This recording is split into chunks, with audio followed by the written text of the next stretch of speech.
Okay, folks, here we go. Guys, here we go. Let's have a good show. 1B, stand by. Okay, Yeah. Yacht, sir. Yeah, Take it. take it at midfield. Okay, Just go Canal, right now. opposite, Go to opposite. camera 3. Can 3. you Go to the perfect, just like that. I'll just go ahead. Yeah, graphics 2 is going to be up for the first. Okay. Go right now. Go to camera 3. Go. Yep. Go to the perfect, just like that. No music. I'm going to hand to Q, Sophie. Wait for it.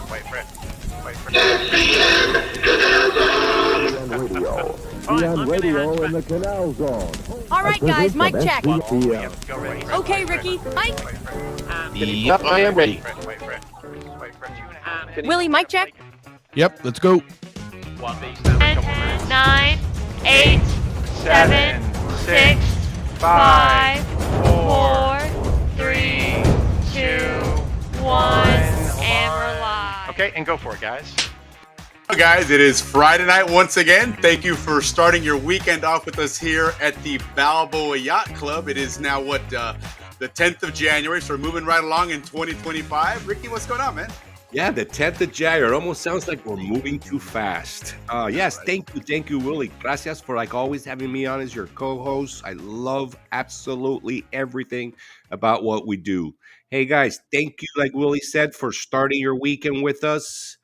You know, the happy hour at the Balboa Yacht Club. We like to toast to all you, our viewers. Thank you for watching our show. And all those who are live with us tonight. And we appreciate all your comments. So please let us have it. Toast to all you guys. And Salute. as you guys know, Willie and I, both born and raised in the Canal Zone. And we bring you this show every Friday. We bring you the latest of Panama-U.S. relations, which right now are a super hot topic. We bring you the latest in all our Canal Zone events, from reunions, speaking of hot topic, picnics, luncheons, which we have a couple coming up here, 3 of them, golf tournaments, birthdays, get-togethers. This is the place you want to come to read up and hear up about our story and all our latest news. So welcome, everybody. Thank you for sharing your Friday with us, and our second toast before we get started. No, absolutely. And it's going to be a fun show tonight, guys. We're going back to the spillway. We've done that in the past where we go to a certain era. In this case, we're going to work with the class of 75, since they're going to be joining us here come February. Their 50th reunion is coming up in July. So, but we'll start off in 74 when the school year started and things like that. So I'm going to be showing the July 5th Spillway episode. And Ricky, I think you've got, it's August 2nd. Second, like a month later. So it'll be the beginning of the school year, and we're going to kind of work our way towards when they join us then to start looking at what they were going through, and what they were seeing in the zone in 1974. I tell you, it's a great year for the zone. Lot going on. A lot of some of the things we'll be talking about tonight. A lot of upgrading, let's say. It was. Yeah, it was. There was definitely that. It was, for me, I was 7 years old, so I'm thinking about still probably hanging around my neighborhood more so. I wasn't riding bicycles. Although in the zone it was, you did get a little bit, that leash was a little bit longer in the zone. You're picking mangoes for sure. You were at the Balboa pool for sure. You were. But I mean, even like for baseball, going to baseball, I'd get on my bike and from Amador and go down to the ballparks at 9 years old. Yeah. And if you walked, you cut across the back of Balboa High School, jumped the fence, crossed the tracks, and you were right there by Fastledge. Remember that back? Yes. That little back, yes. that leak in between Fastledge and the Pee Wee Field. Yeah, you come out right over there. Yeah, those were that was the secret passage. But 74 was all right. For me, it was the first year I played for Rams. So that was huge for me too, getting the helmet fit for the first time. You remember that being at that locker room? Childhood. Yeah, at that locker room, you get fitted for your first shoulder pads and your first helmet. And it's too tight, but you're not gonna say anything. You're like, F Oh, it, heck man. I'm no, taking it, man. man. I'm out of here, Listen, you man. deal with that headache for a Yeah, few you know days. that frentón later, man. Oh, good times, man. Yeah, That yeah, was, yeah. absolutely. No, But yeah, I'm excited 74. about that. So it was a good year, 74. So we're doing Spillway, some made in Panama, a shorter segment, but we're gonna have some fun with Cologne and some history there, and of course the free zone, especially that's gonna be a good time there. I never went to the free zone. I don't. Did you ever go to the free zone? Willie, I went one time to drop off Susan Thompson so she can go shopping, and then I picked her up and she was done. But that was it, just Okay. to the front. Yeah. No, I never went in. I obviously a lot of people did, but it's an interesting story of the free zone and how it came to be and what it's all about. The Yeah, I'd purpose love of to it. hear that. Yeah. Yeah, so that's going to be cool. And then there's some other things that this time back in the '60s was a very important time in Panama, very historical time, and so we're going to mention some of that as well. It Oh was, yeah, yeah. Big day yesterday. Big day. I mean, in and around all of that stuff, it's interesting to think of all the history of Panama and then the recent rhetoric that at one point in the '60s, Panama broke diplomatic relations with the United States. They Yeah, actually said we are not yesterday. Yes. It's a 61 big years deal. ago. Yeah, yeah. Absolutely. It was more than just people look at it and think of, these protests and these riots and everything, but it was a big deal. To Panama, it was a really, really big deal in that sense. And to think that they actually broke diplomatic relations, that's a huge deal. Most people, I don't know if they realize what that really means. Obviously it was short lived, but nonetheless, it was very significant. Big event. And yesterday, we have to acknowledge it was a special day for them, and special. Well, not just for them, for everybody, right? Um, it was a special day, especially with our rhetoric. So they kind of blew it up a little bit more yesterday. Yeah. Gave it a lot of importance. No, it definitely is for Panama. It's a very important day. It's very, very, there's a lot of significance to that day for the Panamanians. And so, we want to give them get that respect for Yeah, for absolutely, sure, absolutely, man. Well but, deserved. Let's toast to that too, Willie, man. yeah, no, absolutely. Yeah, Salute, for sure, man. to And all all those that fought hard for what they got. That was a tough day for everybody all around, man. yeah, and To amongst all our those, differences, we're still all yeah, back to together. all those that were there that day, man. Yeah, salute to everybody, and rest in peace for those that lost their lives there. But That's their lives for a good cause, for a good cause. for it was. I mean, for the Panamanians, it certainly was. My dad, in fact, he was at that time he was in the Air Force. He wasn't in the Canal Zone Police yet, and so, but he was down there as media filming. In fact, interesting story he told me. During that time, there was a pool of journalists that came in, and they actually came in through Howard, through the military, and he was over by the Ancon Elementary, which was right across the street from the Pan Am building and all that stuff. Where the right, big correct. mess of that, right in the heart of where that stuff was going on. Yeah, like the back of the wall was the fence. Correct. Yeah, that was front lines in essence. Yeah. And so he ended up going to the corner building there with his camera, and there was an area set up across the street in that park area with barbed wire. And there was a guy that apparently, I guess, had been shot or something. And my dad watched as they took his body and put it on the barbed wire.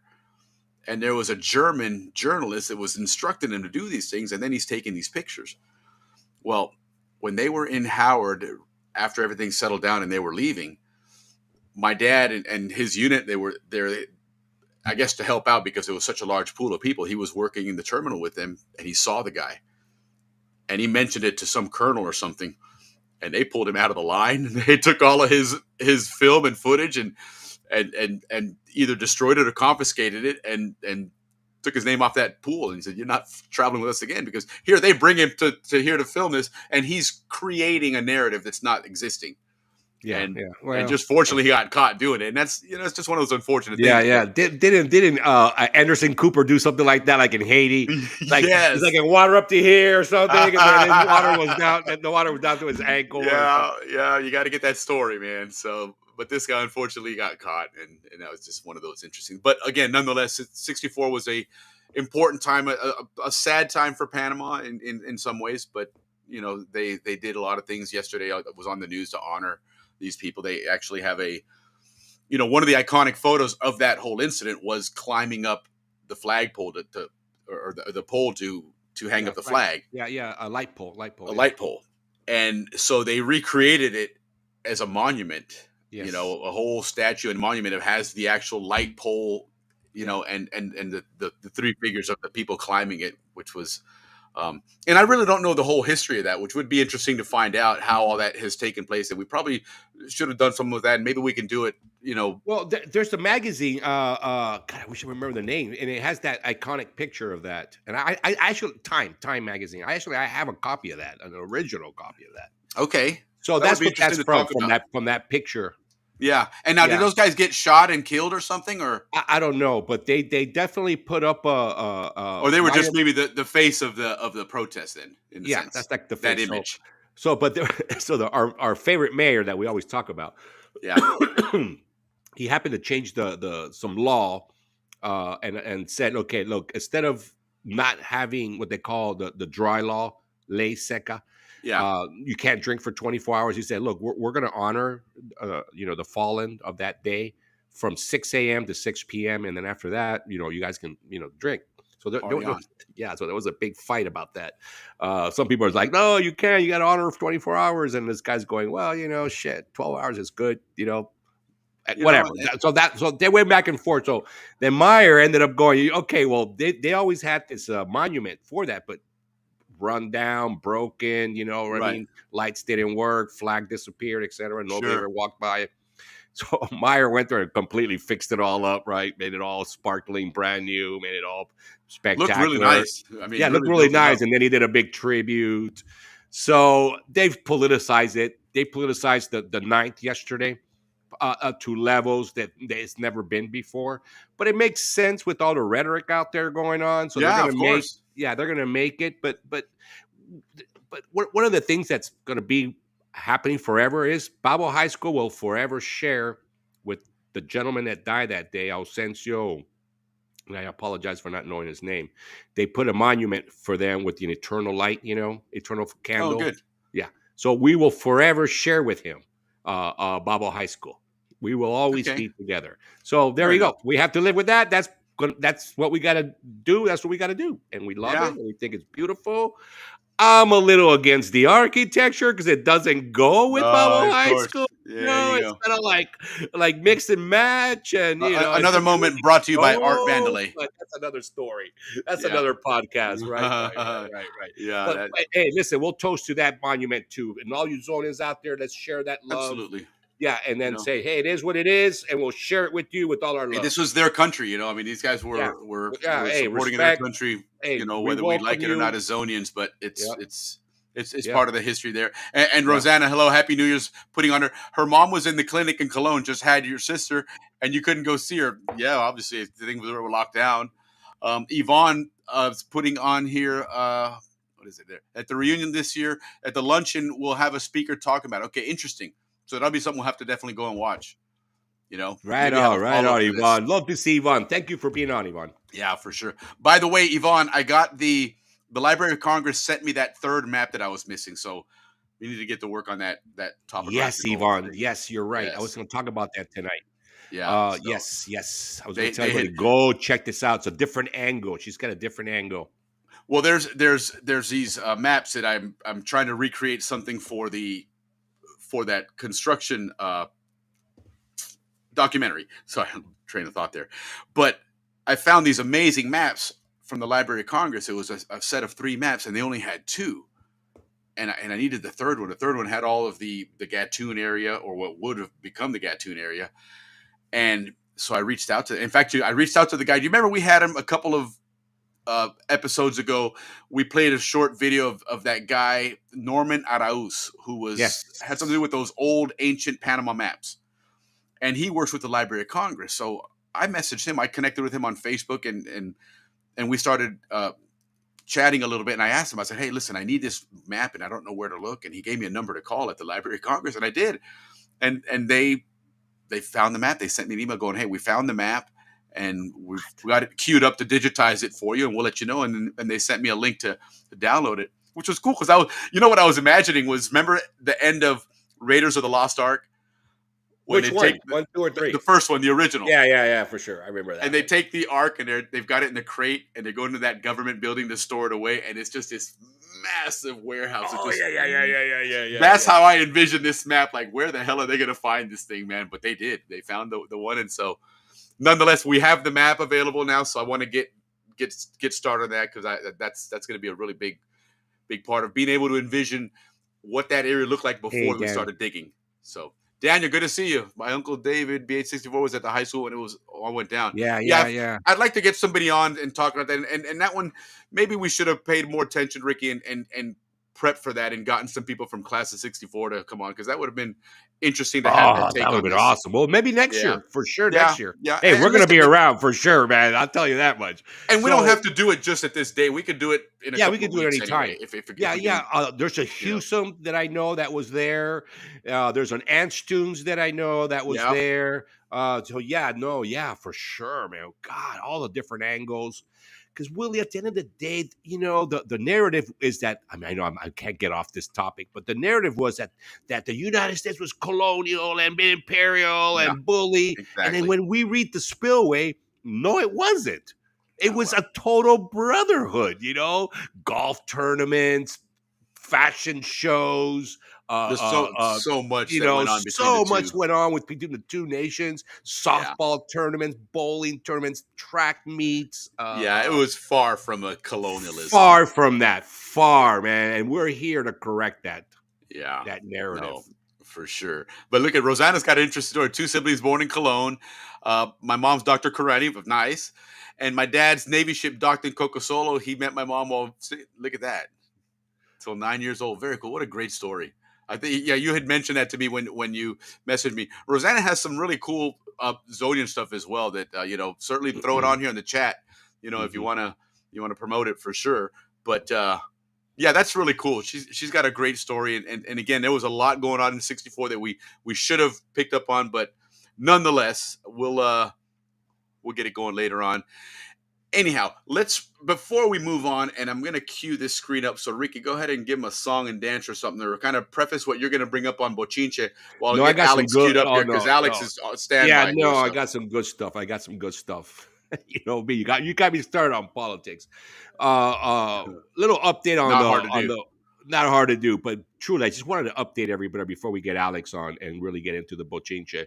Was a little update on what's been happening, everybody with the Molino and Trump. So my analysis, guys, remember, this is all my analysis. The Panamanian government is doing the right approach. We've been talking about adversary relationships. Does not exist on what's happening in Panama. My take on the on the feeling down there right now. There's no adversary throwback towards Trump by saying that he's crazy, et cetera, et cetera. There's not. Everybody's calm. Everybody understands that the treaty. We have a treaty where both nations can easily sit down and talk. If there is a reason to talk, which would be of national interest to the United States, that's a good reason to sit down and talk. So I think that's kind of the approach both governments are taking. So don't think that it's like Panama's getting ready to go to war with the United States or the United States getting ready to go to war with Panama. That's just not happening. No, and nobody thinks that's going to happen either. They have to mention it that it's impossible for it to happen. I mean, it's because it's obvious. So it's easy to mention the obvious. Yeah, no, of course. Yeah. So. Now, and in all reality, guys, Panama and the United States have a long history, and we learned a lot about that last week with Dave. That there's been a lot of back and forth, and there's been a lot of negotiations and renegotiating of things. And truth is that it's getting heated up down there on the border with Colombia and Venezuela and everything else down there. So this is where you're going to see that true relationship come together, because that we have a common foe in Venezuela there, and I think everybody in Latin America does at this point. So that I think is going to supersede anything else that's being thrown around there. So we'll see. Except the Nicaraguans. Well, There's always that oddball out there, and they've always been that kind of strange fellow in Central America. Anyway, Ortega you made know. it to the That guy to the somehow has managed to inauguration. survive. God, he's been around forever, man. He doesn't go away, man. All of a sudden, when you forget about him, he pops back in. All of a sudden, he's president again. How the hell did that happen? 30 years later. 30. It's like 50. Yeah, that's what I'm saying. I mean, the guy's amazing. But nonetheless, let's switch gears real quick because we can come back to this when we get into your bochincha and stuff. But I know. We told have- Alex, you're gonna be right on. Get Yeah. here early. No, of course, no. But no, our timing's not too bad. But Not too nonetheless, guys, we are in middle of January, so remember we have the Canal Zone reunion in Panama coming up. So Alex Reyes is going to join us here. Alex, good evening. Good to have you here with us. Welcome to Happy at the Balboa Yacht Club. Thank you. You hear me? Yeah, loud and clear. Loud and clear. Nice to see you guys again. Salute, Alex. course. Always good to have you on, hermano. So before we proceed, we have a Yes. question to ask. Two questions. 2 questions, right? The first one is more so as a way to kind of say, to hell with you, Facebook. But I've been getting these notifications, and they're telling me that I'm using You're upset. music. These people are complaining about using their music without authorization. Yeah. Which I found amusing because the very first time I ever put this show on, I use his music, and I reached out to him, and Alex is like, yes, and thanks for asking. And I was like, yeah, of course, But they send me these notifications, and they ask if I want to dispute it, and I say, of course, I'll dispute it. Absolutely. And I put the reason why. I go, well, the owner of this music is a close personal friend, and I actually have it in writing that he's told me I can use the songs. In fact, he's suggested songs to me for certain segments that this song would fit really good with it. Yeah. And so then a couple of weeks ago, believe it or not, and I'll give kudos where kudos is due, Facebook actually sent me a message saying, hey, we looked into this, and you're right. We're going to take the restriction off. You're good to go. Oh, that's nice. That's So good. But first they were saying, "Oh, we're getting complaints from Alex. Yeah. Alex is really upset." Yeah. I'm like, what are you They talking put about? words in man? my mouth. Yeah. Yeah. Totally. So, and then Ricky, what's the second one? Ricky, Alex, man, this comes from the heart. I know, Alex. We one of our popular segments is called El Bochinche, right? And Alex, I just want to say, listen, man, I found that afterwards that you already had the original El Bochinche, and our show stole it from you, and you kept quiet and said nothing. And I just want to say, brother, we love you. I am very sorry I did that. Well, It was not my intention to steal El Bochinche from you. So tonight, El Bochinche is going to come straight from the original El Bochinchero. Yeah, well, that wasn't really a question, but when I heard you guys with your bonchinche spot, It wasn't a question. I was like, what a classic way to have bonchinche by everybody just doing bonchinche, and we're doing this for love. We're doing this for camaraderie and memories, but we have been doing bunch time, loco. We do a bunch time every Monday at 6:00, and it's on Facebook Live on our Shorty and Slim page on Facebook, and it truly is bunch. And we're saying that wrong. It's bochinche, but the Zonians put a silent N in there, bonchinche. Bochinche, And I don't have any problem with you guys. You got to spread the bunch. The problem is, well, not the problem, but the truth is, you guys do real news. It's not bonchinche. Ours is just straight up Correct. fiction. Yeah. That is true because bochinche is gossip, not real news. Yeah, you guys do actual real news. Our bonchinche is like, hey, they just passed a law and they're gonna build a Shorty and Slim monument on Ancon Hill, just like Mount Rushmore. It's called Mount Sassmore, and the law just passed for Mount Sassmore. That's the kind of bonchinche we got. Okay, all right. Or the new tunnel that they're building for the road that goes under the canal. It actually comes up and goes through Ancon Hill. What? Of course. Yeah, you haven't heard of that, Ricky? No. You got to get the Ralphie's going to drawings. come on in a couple of weeks to tell us You about gotta it. He's get going down there. Well, you got to and know. You doing a can't forget tour. about Ralphie. You got to go on Mondays. Oh, I get you, Alex. You're like the April Fool's. Yeah, it's Pobrecito, just pure man. Otra bonchinche. vez, way over, man. all Hey, is all the forgiven. time, man. All the time, man. All is forgiven. Go ahead and use it. We have T-shirts. Hey, so we got T-shirts. You have to announce the jokes with Ricky, so he gets ready. Yeah. Oh, yeah, Alex del Corazon, brother. We didn't mean it at all, man. So, Well, I'm hoping that between your guys' show, Short and Slim's Bunch Time, the Canal Zone documentary page, we can start, and there's more coming. Just start Yeah. unifying and keeping the Zonian flame going. Yeah. The Yeah. zone is not dead, man. The zone is not No, dead. No, no, and you know no, So what, use it. no. Alex? Great point you bring up there, and a nice little segue to promote something that we're working on, the three of us, Yeah, with Thane and the Canal Zone Hey, documentary, and yourself with your show on Monday nights, and what we're doing here on Friday nights. Uh, we're going to bring in a segment called K Pasa, which was a very short segment. I think it was on Wednesday nights on SCN, and it was yeah, only 5 minutes long. It was a really very short, very generic, very, you could tell it was very U.S. Army done, right? There was no Emmy production there whatsoever, but it was an informative show. It just talked about what was going on in the community, and right. to your point, that's something we're going to start doing to bring that community together, because the interesting thing about the Zonian community, and now we've seen that the Zonian community is more than just the people in Balboa and Ancon and Diablo, and it's the military bases, it's the Panamanians that lived and worked in the zone as well, the and Venezuelans that love our history. certainly, and in Indonesia they love it now apparently, Now but Indonesians love our you history. know the thing is, when you go onto social media to find these communities, they're spread out everywhere and they're very splintered. There's a lot of them there, and they're all on social media, but they're all in different places. And Yeah, and this is what we're hoping to do, is get it more into one centralized type community where we can really share and really prolong it a lot more, because there is a lot of crossover between what the military did, what we did, what the Panamanians did, and so it's a great idea, and I'm glad you brought that up, because that's something we're, stay sure. tuned, guys, because we're going to start bringing that up every few months. The three of us will come on and talk about the things that we're doing, to grow that community, and our show, Alex's show, and Thane's show, and that'll be a nice community building Sure, sure. opportunity there And for us. the documentary that Thane is trying to do is not the classic documentary about building the canal. There's three Correct. or four great documentaries about building the canal. And then there's another one, there's a great one called Diggers, which is about Afro Americans or Afro Antillanos building the canal. But Antillanos, correct. there's no documentary about the history and culture and traditions of all of these different nationalities coming together at the canal from the Hmm. time of the very first person ever to discover the isthmus, which is Cristobal Colon, when he came and Right. discovered this new world. From that point on, we've all been mixing here. Correct.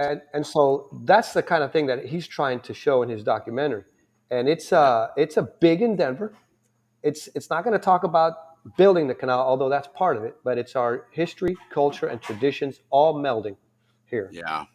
No, and it is, and it's really a long history. And then we think about just the growing up in the zone, where a lot of us living here in the States, trying to get people here to understand what we lived through, what that was like, that whole growing up, and just so many nuances that no book or movie or TV show could ever do it justice. You really have to live there, and so it's almost an exercise in futility to really try to get somebody to feel what we felt, because Yeah. you had to And be you there to experience it. and it doesn't work unless we have participation. You have your Correct. story, Ricky has his story, I have my story.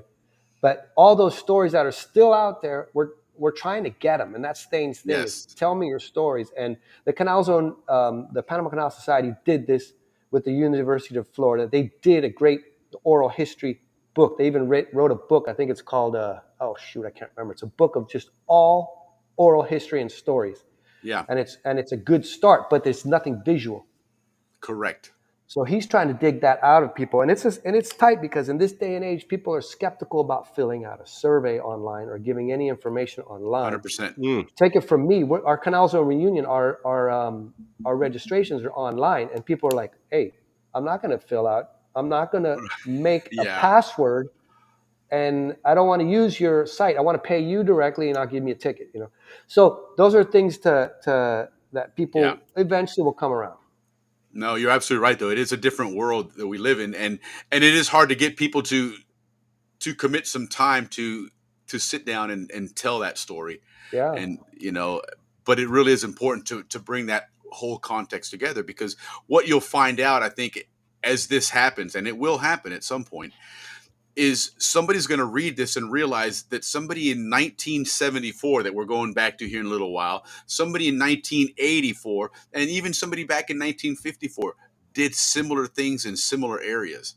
And it was part of that culture of growing up that we all are used to doing. And it was all unique to that Canal Zone experience. It wasn't just unique to somebody in the class of 74 necessarily, That's but right. nobody else could appreciate that like they can until you get the entire collective saying, you're realizing this was a whole world there. It was a whole American world somewhere else. And it was a different American world, but it was still an American world. I mean, let's not kid ourselves. The Canal Zone tried really hard to be American, right? We had everything from the 4th of July to the fireworks to the Christmas trees to everything. It was very Americanized. Yeah, totally. But yet it was done in a foreign country, in the middle of a Christmas foreign country. burns. Yeah, so we can go on forever here, man. It is, and this is what we're doing with this K Pasta show to help grow that community and start really bringing people together. So, but Thane calls it building community. Yes, and he's absolutely right. You know, I remember talking to him when I started working on the construction documentary. Even though Alex said there's a lot of them out there, but mine's going to be a different one. But nonetheless, I asked him a few questions about getting started and whatnot, and to his point, he goes, before you start it, you have to have the people in place. And his thing was, this Canal Zone story is so big. There's a lot of people you have to have in place. And that's what he's working on. And kudos to him because he's trying really hard. I mean, he is putting content out there constantly, asking some really engaging questions and putting surveys. So if you see it, guys, don't just fill it out and participate, but share it and encourage your friends to get involved as well. And little by little, we'll start building that up. And we all have a really cool story to tell. And we've been begging for an opportunity to tell it. And here it is with Thane. So let's get involved and do that. And yes, Ricky, absolutely. And can I encourage a toast to Thane? Yeah, for sure, man. All right, man. Good guy, man. Thane's a really good guy. But now on our chat there, Jim's going to go ahead and help us segue into what Alex is here for, because he's ready to catch a flight. He's going to New Orleans for a trip to Hot Springs, but we're talking about people traveling now because next week or two, people are going to be jumping on them planes going down to Panama. So, Alex, tell us about the reunion. What's going on, man? Well, it's really hard to sum up in a short segment, but we got time, dude. Listen. You got time. I want to start out by saying, what is the Canal Zone reunion? People ask. It just popped out of nowhere, and it really didn't. The Canal Zone reunion in Panama. This is our objective: to promote the history, culture, and friendships of the Panama Canal Zone through an annual celebration. And there's a second objective, which is to support social programs in the Panama Canal area through charity. So all the earnings that we make go to 3 charities. The first one is the Gorgas Oncological Hospital, which maybe all of us, or a good percentage of us, were born in the Gorgas Hospital. Now it is the cancer ward for Panama. It's the headquarters where all the research is done and also treating patients. That's our number one sponsorship. The other one is in the Canal area, also called Hogar Divino Niño, which is an orphanage, and it's in Los Rios. And the third one is called Clamor de Corazón, and it's in Gulex. What's the second one called? It's called Hogar Divino Niño. Divino Niño. Hogar Divino Niño, yeah. And the third one is called Clamor de Corazón, which is a very special Clamor de Corazón, which they treat babies with severe disabilities. Many of them are drug babies. It's in Colón. There's not very much support that they get over there. So we specifically went out and looked. Reina Arroyo is the lead of our sponsorship and charity committee. Pablo Prieto also made lots of phone calls, and Edward Joyce, not to confuse with Edward Dolan. Happy birthday to him. Yeah, oh yeah. There you go. Yeah, you got them there. And so this is a real big thing for us. And this year we're reaching out to them, and we're going to actually have people on the coast-to-coast train ride. There's going to be 16 guests from our charities, and the kids are coming out of their skin. They've never been on a train before. That's awesome. They're also going to be riding the southbound transit, with Andy Oh, Eftimiadis very on good. his Serenity. So we opened the doors to them and said, hey, don't just receive products from us, receive a little bit of history of the Canal area, receive a And good little cheer. love. Yeah, and so it brings goosebumps to me right now Me because too, bro. Me too. yeah, I'm like, Right? you know, That's the awesome. the one charity that we couldn't quite snap up this year, but we'll do a better job next year was Coco Solo Hospital. Because can you imagine if we had Gorgas and Coco Solo? Sure. 95% of us were born in one of those hospitals, and to be able to give back, to be able to next year we want to plan like a visit to go actually see where you were born and things like that. But I wanted to put that up there. First of all, that's what's happening. If you ask me what's happening with the Canal Zone reunion, this is what's happening. that's good. The second thing was last night we had our all committees meeting. We have like 7 committees, but last night we had our all committees meeting, and it was really great. The stress is building, but also people are stepping up and saying, hey, It's good stress. yeah, we got this, we got 10 days, okay, we can do this. I sent you some graphics here on different events that are sold out, different events that we still are looking for ticket sales. We're operating on a break-even basis, kind of like the Canal back in before '79. Right. And ticket sales is basically the foundation, or what keeps us going, guys, is sponsorships, which I sent you a graphic there you can show later. Sponsorships and ticket sales. That's it. Without those, we don't exist. So luckily, we've got a big group of people coming down, plus locals. But we still have several tickets still available. So I recommend anybody can go to this site. Actually, if you could delete the last 5 digits on there, that'll The be 94937. yeah, because that's specific to day one. Oh, you know what? Let me get the one because this is an old one that I had up there. So I'll get the one you just sent me. I want that. Okay, yeah. Because it's a 5-day event. The website that we use to sell the tickets uses 5 different links, one for each day. And I wanted to just say something to all your viewers. The first time that you go into meeventos.com, it's not easy. It's just like the first time I ever went into Amazon, or the first time I ever went into my banking online. It was like a torture. Kept sending me back. I finally got in. I finally bought a ticket. But once you're in there, once you have a username and password, you're cruising. It's got your credit card saved. You can just click fire, and it's really nice. So that first little hoop is The the learning biggest curve. hoop to jump through. Yeah, the learning curve. And I gotta admit, it's not an easy thing. I've been through it. We did a tutorial. Christy Ford is our communications manager, and she did a tutorial on it. And literally, it was like 8 steps to buy a ticket. And I said, Christy, it can't be 8 steps for people who want to come to the reunion. After 3 steps, they're tired of doing it. But I just want to tell everybody, stay with it. Eventually, you'll get your ticket. Yeah, if you get to the 9th step, then you got a problem. if you're 9th step, you probably unplugged your computer and went to bed. Right. But I can tell you this: as we go through these graphics, we are selling tickets at the gate of each one of these. Perfect. Okay, so go if through there's some of these 3, if they're like for instance, So the first ones you have on the screen there, you got the Bienvenida Magoo Fish Taco. Do you need tickets for that, or is that just everybody getting together on Wednesday? you do Those not need tickets. Gorgons. You just go party. That's Jorge Blois and the Gorgons, and they are ready to right. jam it out. Yeah, we talked about them last week. Yeah, Oh Yeah. yeah, Right. And Okay. that- and Then the that's Moonlight Cruise is sold out, right? that's sold out. Yeah. for Yeah. sure, man. So okay. And you guys have like how many boats on that midnight cruise? It's just one vessel. It's just Oh, one one- charter. And it's actually we're chartering the same vessel all the way through. Nice. But they're stoked. Okay, the fishing tournament is early in the morning on day 2, and I believe there are 5 spaces still open on that. And that's an inaugural event, guys. And quite Gotta get frankly, Frank I just Pineda had in there. oh yeah, call Frank, I man. gotta call Frank. Yeah, Frank will do that. It's an Yeah, he's an inaugural avid fisherman. event. Magoo's, or actually Diablo Bait and Tackle, is sponsoring it. I wonder And if Lisa there's Corrigan will do it if she's going If she's down. down there, Send her a She's- chat. she's her and like Jimmy a- Reinhardt.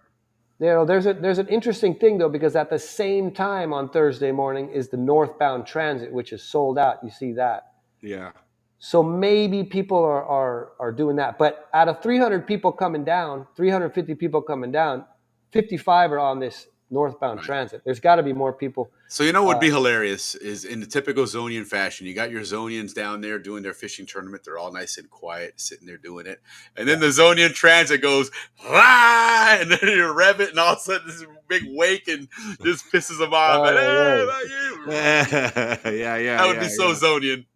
That would be perfect. That's Zonian. Well, so that fishing tournament is done by Panama Canal Fishing, which is Rich Cahill, class of 1982. Nice. Right on. Yeah. And he's doing it first class. He runs a really class operation there, and people come from all over the world to fish freshwater species with him.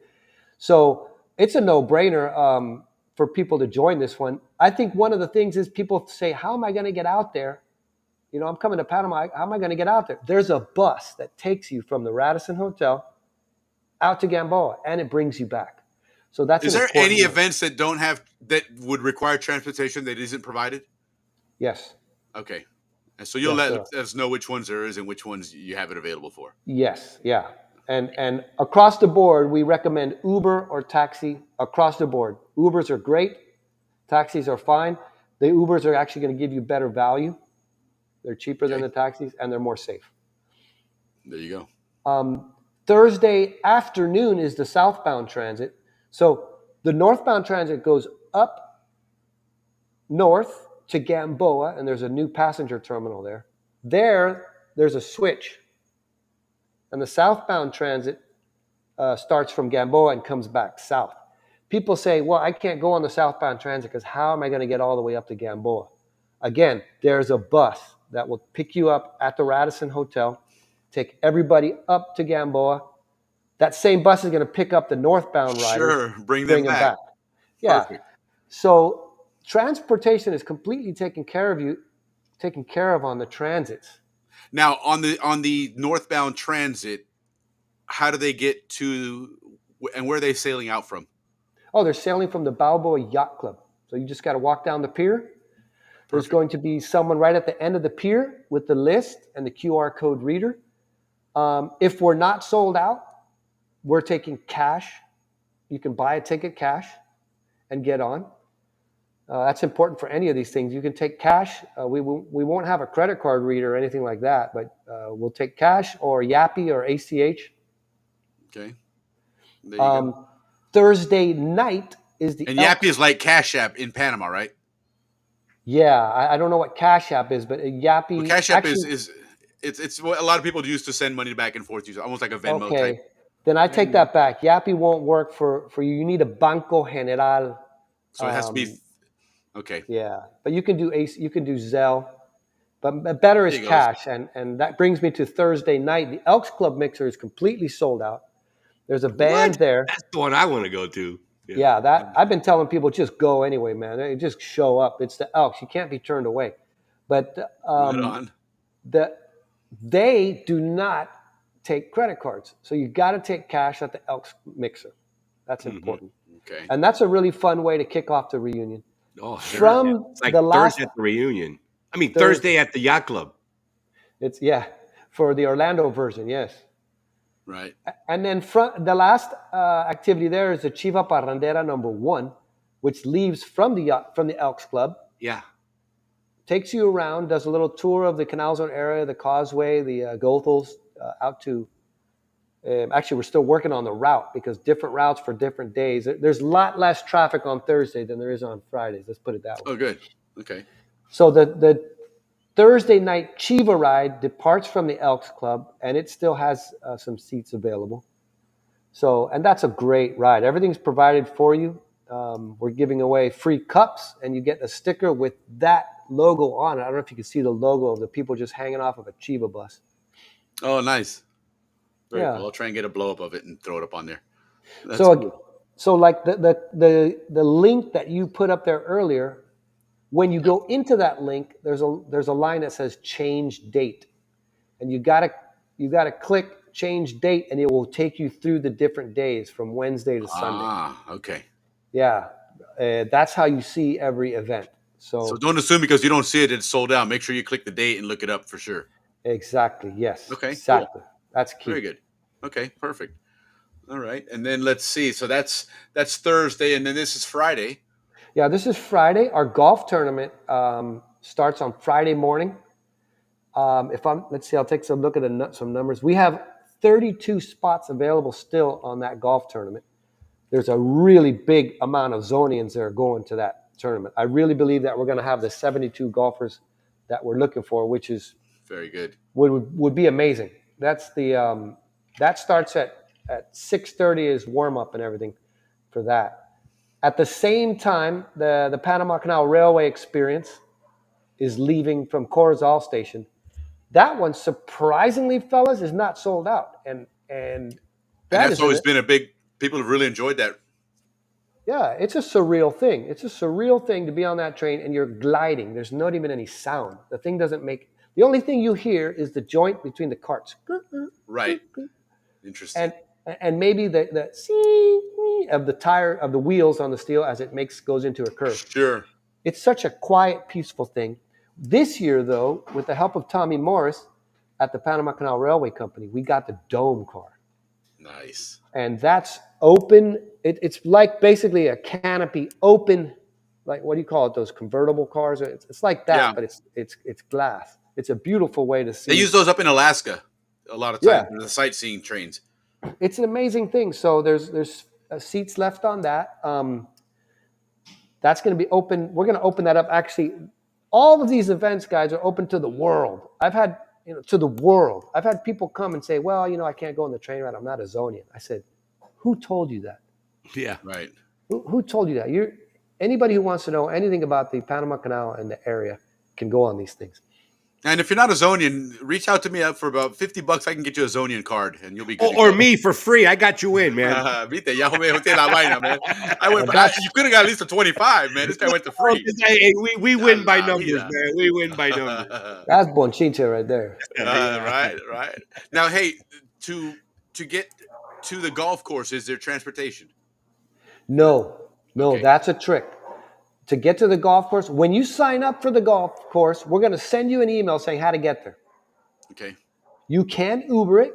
Ubers are $8 to cross the bridge if you're staying in the hotel. But it's early in the morning, so make sure you plan ahead. Yeah, and that's when people are moving. That's when Ubers are most occupied, is early in the morning. Sure. We suggest carpooling. It's still a work day for Panamanians. Absolutely. The bridge has only one lane going out of the city and 3 lanes coming in. They call that the inversión de carriles. Yeah. So, you have to do a little bit of a circumnavigation around through Rodman. You're going to actually drive to the old Rodman Naval Station.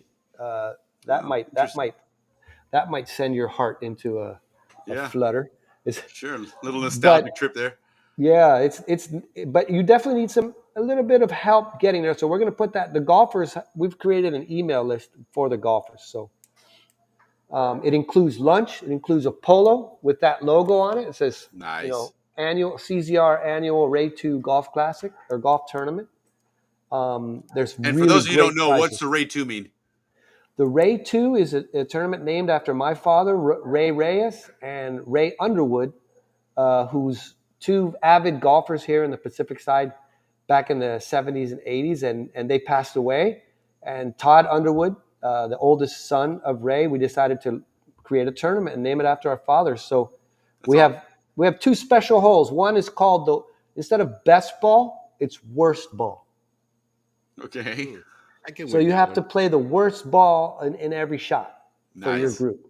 And that's named after, that's for Ray Underwood. And then the one for my dad is, my dad was a lefty, so there's one hole that you have to putt left-handed. Right. Oh, very good. Very good. Yeah, and we actually have my dad's old putter, and we stand it up there by the green, and you have to grab it, and you have to putt left-handed. Oh, that's fantastic. Yeah. So make sure you get some footage of that. Yeah, there's little gags like that and fun things throughout the tournament. The sponsors really stepped up this year, and we've got great prizes from that. And it's basically a steal. $100 to play golf is a steal. Yeah. Okay, after the train, we're midday on day 3 right now, fellas. After the train ride, right in the Corozal passenger station, there's a restaurant called Austin Mama's Barbecue, which is good. really taken off. So you walk out of the train, you go get lunch at Austin Mama's, and John Carney and Friends is playing there. Good If you're, guitarist. I don't know if you guys know John Carney. If you're from the early '70s, mid '70s, he's an amazing guitarist. He's like me, Panamanian American. His grandfather was Arias, which is one of the presidents at one time. No, sorry, his uncle. But he's very true Zonian blood, and he's so happy to play this. These guys really jam out. So that's where it's going to get kicked off right there after the train ride. Very good. Friday evening, below that is the Friday evening. We have two things happening. The Bay Cruise, the Twilight Cruise is sold out. Okay.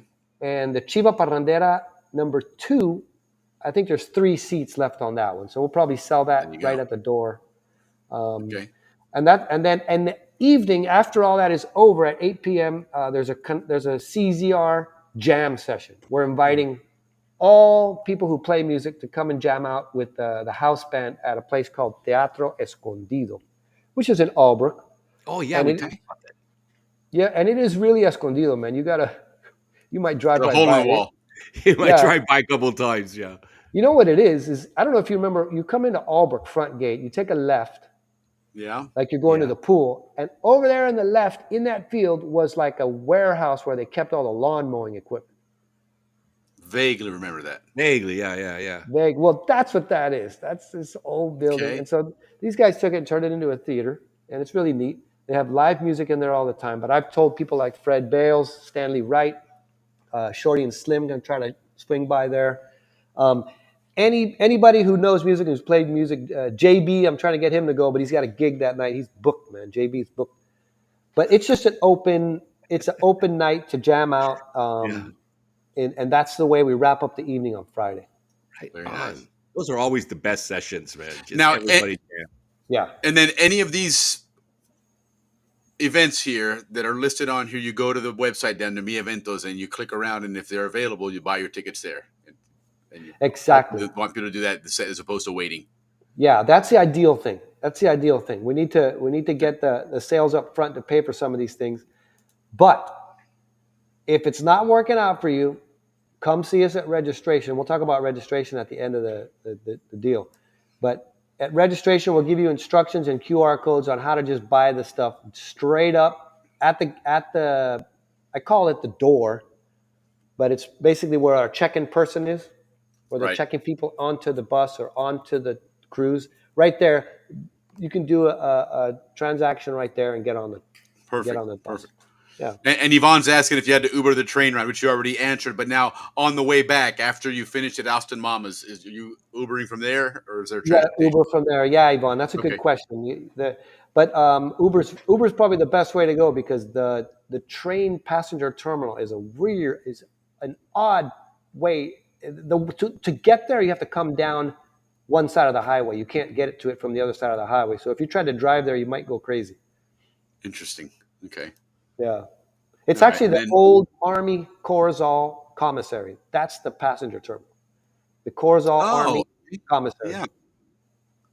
Not the PX. Not the PX. The one that was on the other side, right before Los Rios. Exactly, before Los Rios. And you know what? I think that it says Jeanette there, but that's probably Alan. Yeah, that's probably Alan Deacle. You can get a bus from the hotel. You have to just talk directly to the hotel. We haven't coordinated that. But the hotel says, look, if you coordinate with us, we'll take our little busito, or the high ace that they have, 12 passengers. Just run a shuttle. Yeah, absolutely. They'll do it. It has its cost, but it's simple. Yeah, they're more than happy to do that. I'm sure that driver, if everybody's throwing a $5 bill, he'll be more than happy to do that for a couple hours. Thank you, Alan, for reminding me about that.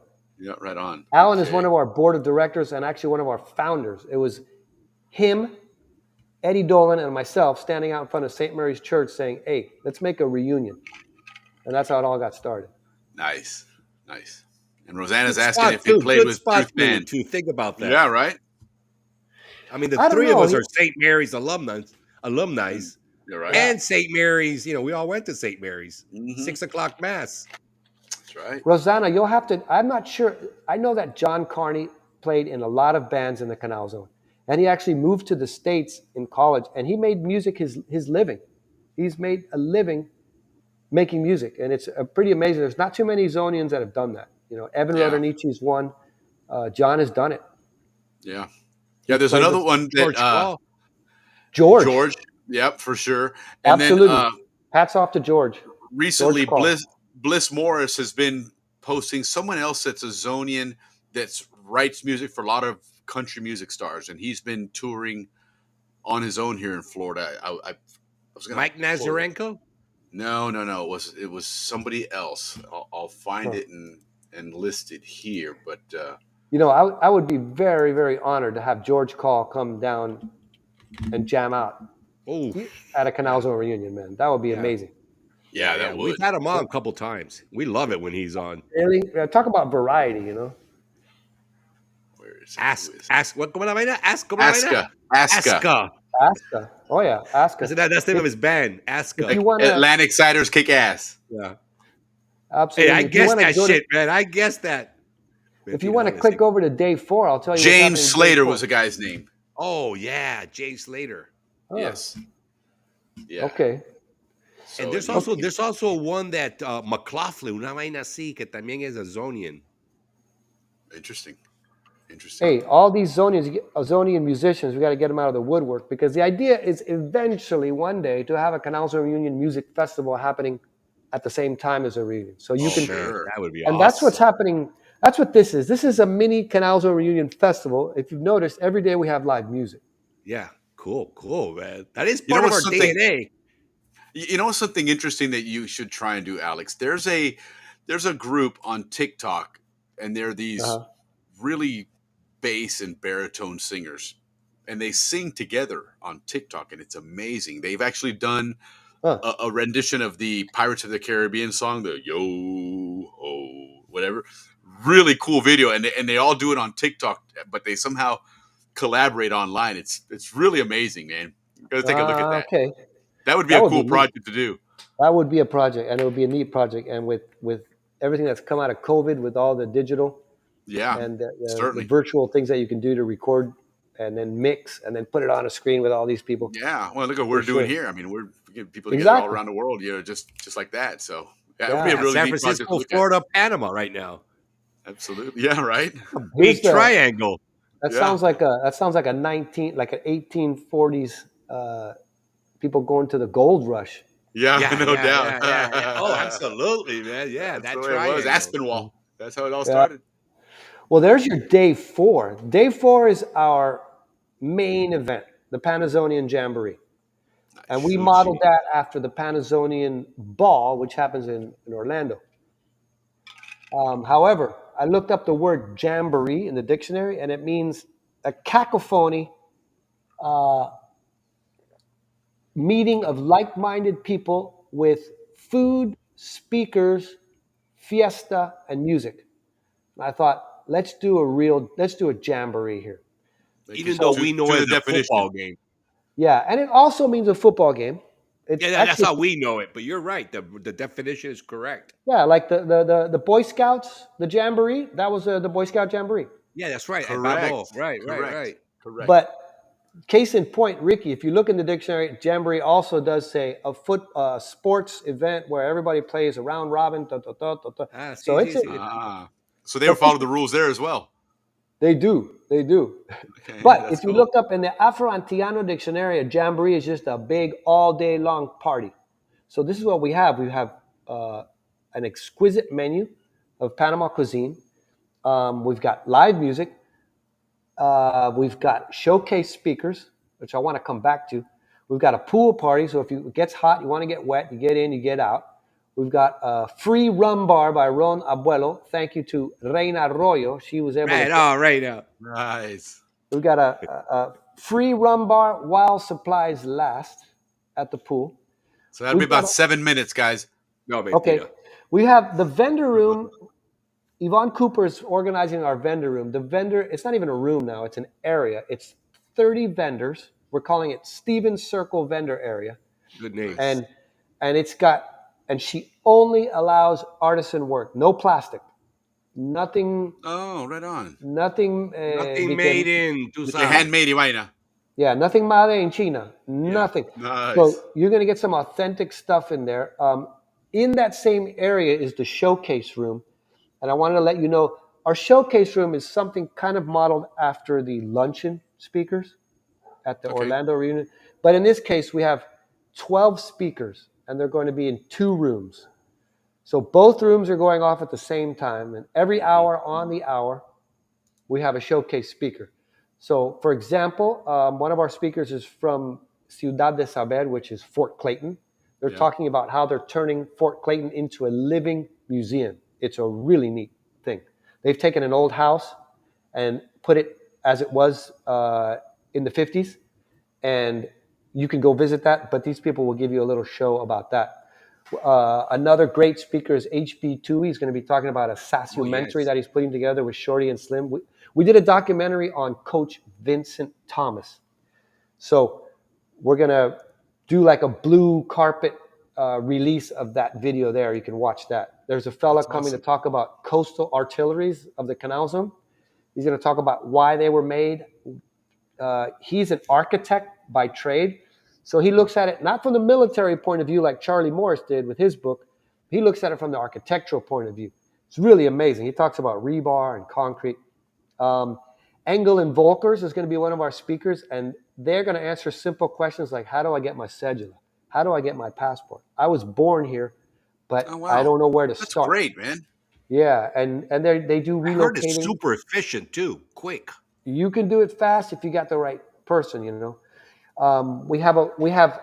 There's a Peregrine Foundation, which is they're bringing live raptors, and they're going to be out in the front lawn under the mango trees. They have these birds that will humble your soul to think that these are birds that are living around us that we don't see because they're very sneaky and they live off way deep in the jungle. But they are beautiful birds, and I saw them first when I was teaching school, and I thought, wow, the world needs to see these. So we have another guy. His name is Mike Bolton, not the singer. Mike Bolton, he's been doing shark research in Panama for 30 years. So he wants to talk about that. And there's a cool guy that does then and now pictures of the Canal Zone, and it's crazy. He's gone to Colón. He's gone to Gamboa. He's gone to Paraíso. And he has all these pictures. You can see him on Instagram. It's called Canal Zone PTY on Instagram. Oh, yeah, we love him. Yeah, we talk about him all the time. Yeah. Isn't he amazing? Yeah, absolutely. I met him. He came to San Francisco and I had lunch with him. Reynaldo Oh, Juan Posada. Yeah, that was recently. Yes. Yeah, that guy. Didn't he just have a birthday too? We made him an honorary Zonian. Yeah, we did. For his love of the Canal. And what you're saying is key right there. These are people that have no idea about all the things that we talked about earlier, but he loves the Canal Zone. He loves the history. It's such a rich history, a military presence here. But it was an army presence, but it was really a funnel for world commerce. The whole point was let's get these ships through so the world can get products around quickly. And we needed the U.S. government, the U.S. Army to do that. But Juan Posada is a great example of a guy that he's a Zonian, man, and nobody can tell me he's not. Me neither. Yeah, we made him honorary. Yeah. And getting, to sum it up, the purpose of the showcases, those 12 speakers, plus the Smithsonian people that are going to come, plus the Peregrine Foundation with their raptors, the whole purpose of this is to say, our motto is, I was born and raised in Panama, and I never knew that. Right. Boom. And we've experienced a lot of that on this show. Absolutely. Oh, yeah, like the nuclear ship. Right, every minute that passes, every minute of every day, something pops up. And you say, you know what? I never knew that building right there was that. Right under your nose the whole time. Right there. So these speakers are going to do that. We're taking a gamble. We're putting 2 speakers at the same time. I tried to separate them so that if you like art, you'll go here. But if you like history, you'll go here. Those showcases are happening up in the vendor area, which is, I say up because it's in the 2nd floor. The Jamboree is from 10 a.m. to 5 p.m. At 5 p.m., everybody goes down to the pier, and we're hoping to have 400 people standing on that pier while we do our drone shot, our flyby. And That's pretty much the highlight of the jamboree at that moment. You know, that whole picture thing, I'm a little worried about that for next year Yeah. for the class of 86 and class of 81 for Ricky, because I'm concerned that by the time this comes around next year, there's going to be big construction going on with that new bridge that's going to Yeah. ruin that backdrop, because that backdrop is this may be the Iconic. last year of having an iconic backdrop of the Bridge of the Americas over it, That man. could be. That could be. You But know, it could be the first year true. of the. I mean, remember those pictures of the Thatcher Ferry Bridge half built, going over the span half built? Oh, that's true. You Those know, are catchy pictures. That's right. those are cool. It's really, people. I hear that all the time too, Willie. And but our motto here is we are preserving history and we're making it at the same time. Yeah, That's our motto. and So the world keeps moving forward. it keeps moving forward. I think that'd be actually a really bad to the bone picture. You see a bunch of cranes out there and this Yeah, modern for equipment. sure. I just hope the Balboa Yacht Club is still there. Yeah, right. And that brings me to the harbor cruise. This is a new cruise that we added last minute because people were saying, hey, I didn't get a ticket on the harbor cruise. The harbor cruise, everybody listening, there's nothing like that. It's quiet. The sun's going down, so it's cool. The dry season breeze is flowing, and you're going under the bridge, heading up into the Balboa Basin. And you can see both locks, the new one and the old one. It's a very Nice. peaceful thing. I mean, I did it last year, and there was people not even talking really. They were just looking. They were just like, Yeah, wow, they're just in awe. I can't believe. And you go under the bridge, and it's reflecting the sunlight off that. Then the sun goes down, and you head out to see the city lights in Panama Bay. This is one cruise that we may have to cancel. I put that on Facebook last week. We may have to cancel because we're not getting the minimum number. We need a minimum to be able to make it feasible. So please, if you don't go to the reunion, if you don't go to the jamboree, at least try to go on this harbor cruise. It leaves right after that group picture. Everybody walks straight to the vessel at the end of the Balboa Yacht Club pier, and you get on and you do your sailing. Okay, and how many are you short right now? We're short 15 people. 15. Come on, guys. I mean, it doesn't seem 7 or 8 couples. Yeah, you're 400 people there, and I'm sure we can get 15. That's to make it feasible. And then of course there's 25 seats actually available. So There you go. and then the winding down, which is really actually the big blowout party at the yacht club, is after that cruise comes back, it hits the pier. The band, the Shorty and Slim, is ready at the Balboa Yacht Club. And from 8 to 11, there's a music show. There's a murga. Nice. We're going to do group pictures by town site. Oh, very good. So that's fun. And that's pretty much like the last hurrah. Last year, we pretty much closed the place down. They actually closed the bar, put the gates down, and we were still in there hanging out. So that's the yacht club party.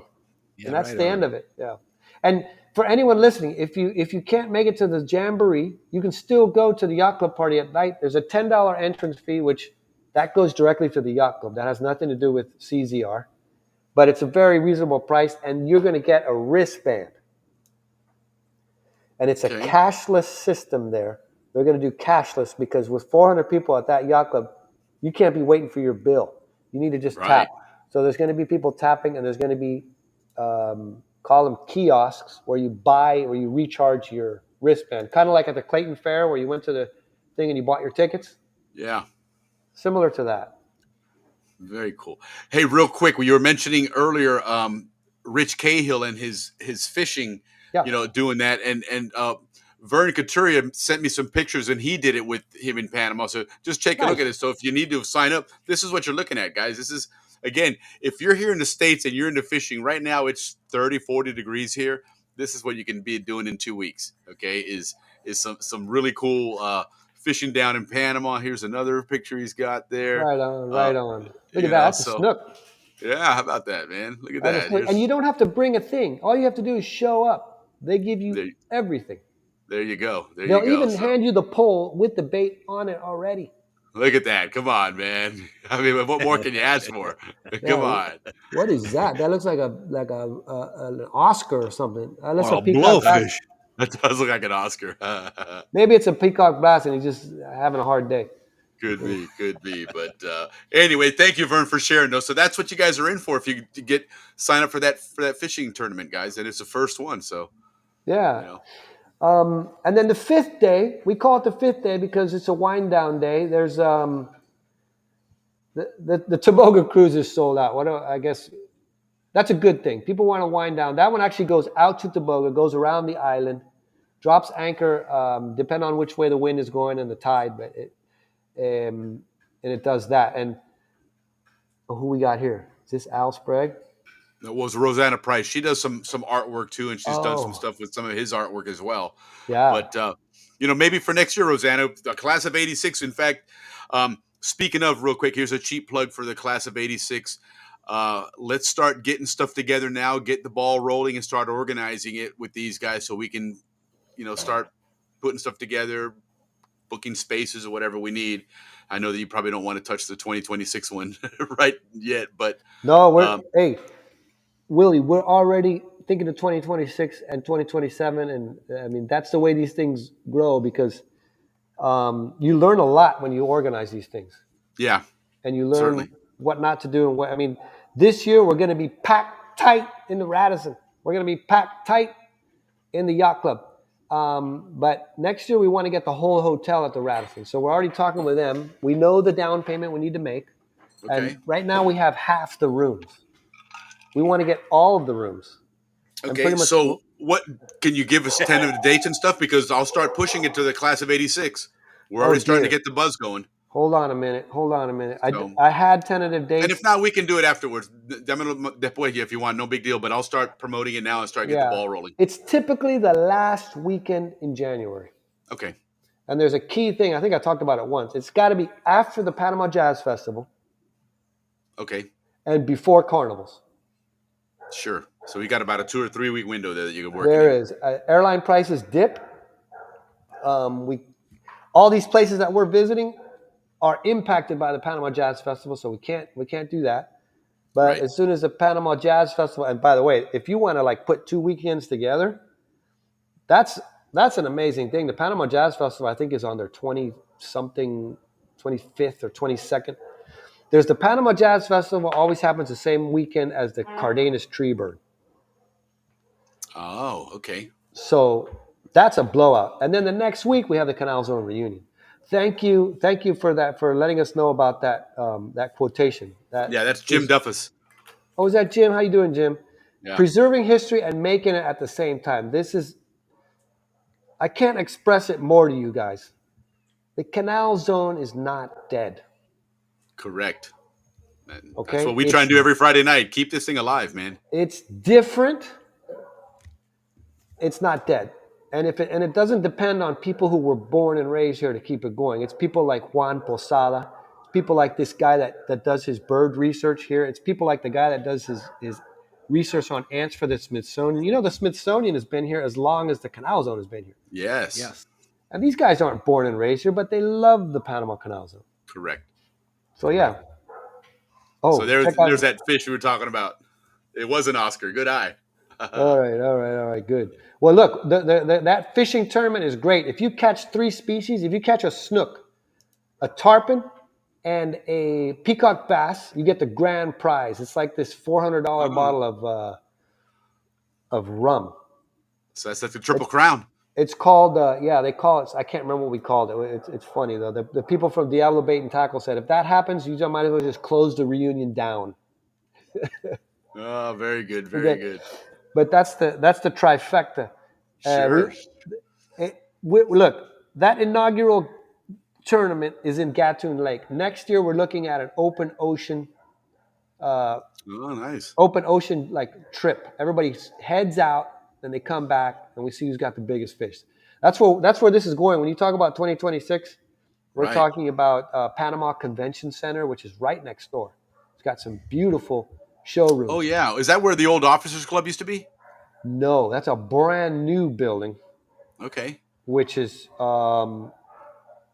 actually, you know where the hole number 10, 11, and 12 were in yes, Amador Golf Club? Mm-hmm. That's all this huge convention center. Interesting. And people say, this is the thing, Ricky, Willie, people say, dude, you don't want to have your Canal Zone reunion in a hotel and stuck in a convention center. That's just like Orlando. And I say, man, it doesn't matter where you have a Canal Zone reunion. It's the people that It's make the it. You can have people, it. It's totally. the people that make the Canal Zone reunion, man. We don't have. We could have it anywhere. Yeah, absolutely. People No, will you're come. absolutely right. It really is the people. It's 100% the people that make it. Yeah. Yeah. Thank you, Jim. Thank you, Jim. You're a blessing. Yeah, absolutely. And then Yvonne's asking, when's the tree burn? I guess for this year. The The tree 17th, burn. no? The tree burn is next weekend, the 18th, if I'm not Oh, mistaken. I 18th. don't have. It's Yeah, a. Friday It's a. night's the 17th. That's what we're on. Next week is our show on Friday, the 17th. Okay, it's a Yeah, I thought I saw Saturday. that. 17th, 18th. Yeah, you're right. The 18th. It would be on a Saturday, not on a Friday. Yeah, and check it out, guys. The tree burn. You guys remember the tree burns, right? Well, this tree Yeah, burn we that they talked about have, it. dude, they have parking now. There's like parking attendants. People will It's an live. event. Yeah, they have the people telling you where to park because it's a community. It's really a community, but it's gotten so big. There was like 1,200 people there last year. That's incredible, man. It was amazing, and they had the biggest pile of trees that I had ever seen. I left at 11 o'clock at night, and there was still a big pile. And I said, "Man, they need to." Remember back in the day, they used to just light them all off at once. Yeah, Right. yeah. And then you had like a couple that now they do it. They throw them in one at a time. I'm like, man, it's gonna take. But you have to, you don't want to catch all that sawgrass back there on fire. Yeah. All the embers flying around. It'll be like California. So where I live here, the neighborhood I live in is about 20 years old. Yeah. The house here has been here for a lot longer than that, and we didn't sell. So they built the whole neighborhood around us, a gated community and everything. When they first started to build, there was just a couple of houses that started to build here. And I would do some tree burns here every so often, right? And it was, keep the tradition going.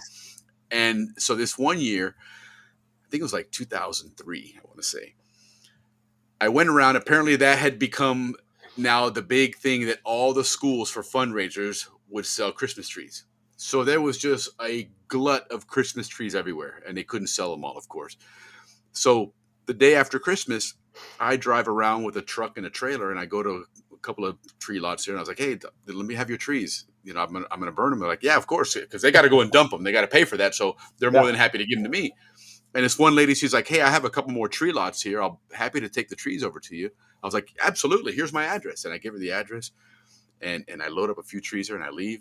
And about an hour later, I come home, and then about 2 hours later, a big fucking giant Penske truck, a big full-size one, is coming in the yard, and I'm like, "Holy shit, what is this, man?" It's the trees. They open it up, 300 trees they dumped in my yard, man. We had I gotta find the picture somewhere. We have a humongous fire. I got a picture of Roy Summers throwing trees in there. People coming from the highway could see it. They thought it was a house on fire because the flames were so high. I was like, "No, that was our tree bird here, man." But That's yeah, amazing. in true Zonian fashion, man, we did a pretty good tree burn that There's one time. something about a tree burn. There's something It about is. a tree burn. There's going to It be is. live music this year. They do live music every year. They do food stands. It's really fun. I know we got short on time, but I wanted to mention our sponsor. No, we're not, dude. Tranquilo, Papa. Take we're your good? time. You're Okay. good, Papa. We go 2+ hours here all the time. Oh brother. my goodness! We know the executive producer, so we're good. I heard Yeah, 7 we're minutes. in. 7 minutes. Nothing happens without sponsors. Yes, Correct. true. Somebody said there's nothing free in the world. And Nope. our sponsors this year have really stepped up. Each one of these sponsors has a Zonian connection. Right on. They're either are a Zonian or they're people that had a friend or a family member that worked in the zone. And every time we approached a sponsor, they were just, "What are you guys doing? Canal Zone Reunion? Here. I'm There in." you go. A special thanks to Upmarket, which is a convenience store here in Panama. That's the Pablo de la Guardia, class of '89. Nice. Bopa! Right on, Pablo. There you Right go. on. Engel what, and this- Volkers is a relocation group, but they also do lots of international real estate. Engel and Volkers is Carlos Ramon Inchausti. They remember the Inchausti brothers? Not sure. I remember the last name. Yeah, it's Inchausti. spelled really, different. It could be. Sometimes it's an X. Sometimes it's a CH. It's Panama Canal Railway is our very own Tommy Morris. He's That is correct. very big in there, and he's the biggest contributor with that train. 310 seats on that. We get the whole train, man. It's like a jamboree. That's awesome. Good for them. We're gonna have them on the show one day. We've Tommy, corresponded yeah, with them, and yeah. Oh, at some point talk about the history of Love the that guy. railroad. It's gonna be cool. dude, they were there. The railroads was there before the canal. We know that, but they Yeah. weren't there before the. 1856 they opened. I'm telling you. Okay, you've got W&J Construction in Florida. Right on. That's our very own Rick Kofer. Ricky Yes. Kofer. I Right. saw him at this year's reunion. I mentioned to him that we were looking for sponsors for the Canal Zone reunion, and he didn't even let me finish my sentence. Yeah, he's a good guy, man. He just said boom because his wife was at last year's event and she was she was stoked. Cobra Panama Cobra Puma Golf is a huge sponsor of the golf. They really set us up this year. This guy Sebastian Van Hall, who's the regional manager. This is Latin America. They do all of Latin America. He's married to Johnny Bates' daughter. I don't know if you guys remember Johnny Bates, but between Johnny Bates, Jay and Laurie Gibson, that was a Cayuco race for pretty much the 80s and 90s, was those three. Okay. And so we got this tip off that Puma Golf would like to help. And to sit in a meeting with that guy and go, Johnny Bates is my father-in-law. We just were like, whoa. Johnny Bates made all our trophies. Remember those Fastest trophies? Yeah. Soccer, all that. He was the trophy guy in the Albrook bowling alley, right next to the Albrook bowling alley. There's a trophy shop. Right. Mhm. That's Johnny Bates. And they call him Wambate. Wambate, yeah, Johnny Bates. So that's the connection there. Smart Touch Interactive is Roberto Cowes. That's class of 90, if I'm not mistaken. He's coming down with Yvonne and all those crazy guys from class of 90. He stepped up. He's one other guy that just said, what? Reunion? Boom. Take it. I'm in. GoTuri is a tour company that we need to get those guys into everybody's cell phone. They're an app that you go to the app and you say, I want to see the Embera Village. You tap it and it sets you up a tour. Very simple. I know a lot of friends of mine are like, I want a tour, but I don't know what to do. I want to go to GoTuri. GoTuri, yeah. If you go to goturi.com, Canal Zone Reunion actually has a 10% discount on there. And they are super. The last one is Panama Pacifico, which Edward Joyce has a great connection over there with Beto Grajales, who he's one of those guys. He's like, I'm not a Zonian, but I knew all you guys, man. I knew all you guys. He's a Shorty and Slim fan, so what can you say? He's right on. And that Panama Pacifico is Howard, right? Howard, yes. Howard. And you know what? Everybody's been trained to call it Panama Pacifico for the last 10 years. But now, when you drive over there, they built a new highway, 8-lane highway that goes to Chorrera. The turnoff says Howard. Big green sign. Big green sign. Because you know what? You can try to change people's minds, but they still call it Howard. So they're like, we're not going to fight it. We're just going to call it Howard. Yeah, right. Good. I like it. Well, I see a lot of U.S. Air Force planes landing there, and F-18s taking off, and C-130s landing, and you can hear them from my house. So I hope they're doing good. You can't believe any. You don't know what to believe these days, Ricky. You better be. I hear you. Everybody, you don't know what you can believe, man. And Jesus Christ said it when he came. He said, "The truth. What is the truth? It's hard to find the truth. It's hard to find the truth these days." Yeah, I look for it. I always look for it, brother. Yeah, you have to really look good, and you have to sometimes you have to put your hand on your heart and say, you know what, man? The only truth I know is right here. What's around me? You guys, you're true because I see you, Willie. You're true. I see you, Ricky. Everything else, I don't know, man. Yeah. What did I? Well, hey, I'm seeing those planes land. It's not like I'm making that up. Oh no, they're there and they're in and out. There. The thing is, they've been doing it all the time. Just that. Yeah. It took this show for us to let everybody know. Hey, look at what's going on here. Now it's news. I want to put out a general note to everybody because I have had some people saying, "Oh my God, are they going to cancel the reunion? Are they going to cancel the reunion because of the political situation?" I have a couple of friends in very good places in the consulate and the embassy. Haven't heard a word. There's no warnings to U.S. Citizens to be careful. You walk around and people just joke about it because joke about it in the sense that when somebody could just say, "Hey, we're going to buy something off you," it doesn't work like that. And everybody knows that. But the fact that people latch onto that is a very strange thing.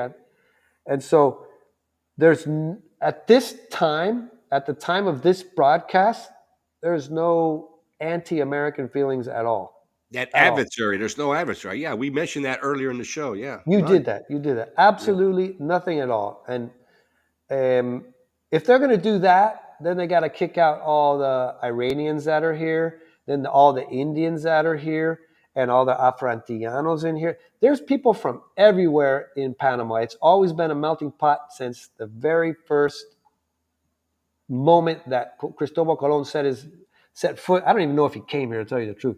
But Vasco Nunez Balboa, when he came and touched down, this thing has been a melting pot, man. So I think you're on mute, Willie. That's the first time ever. That's not good.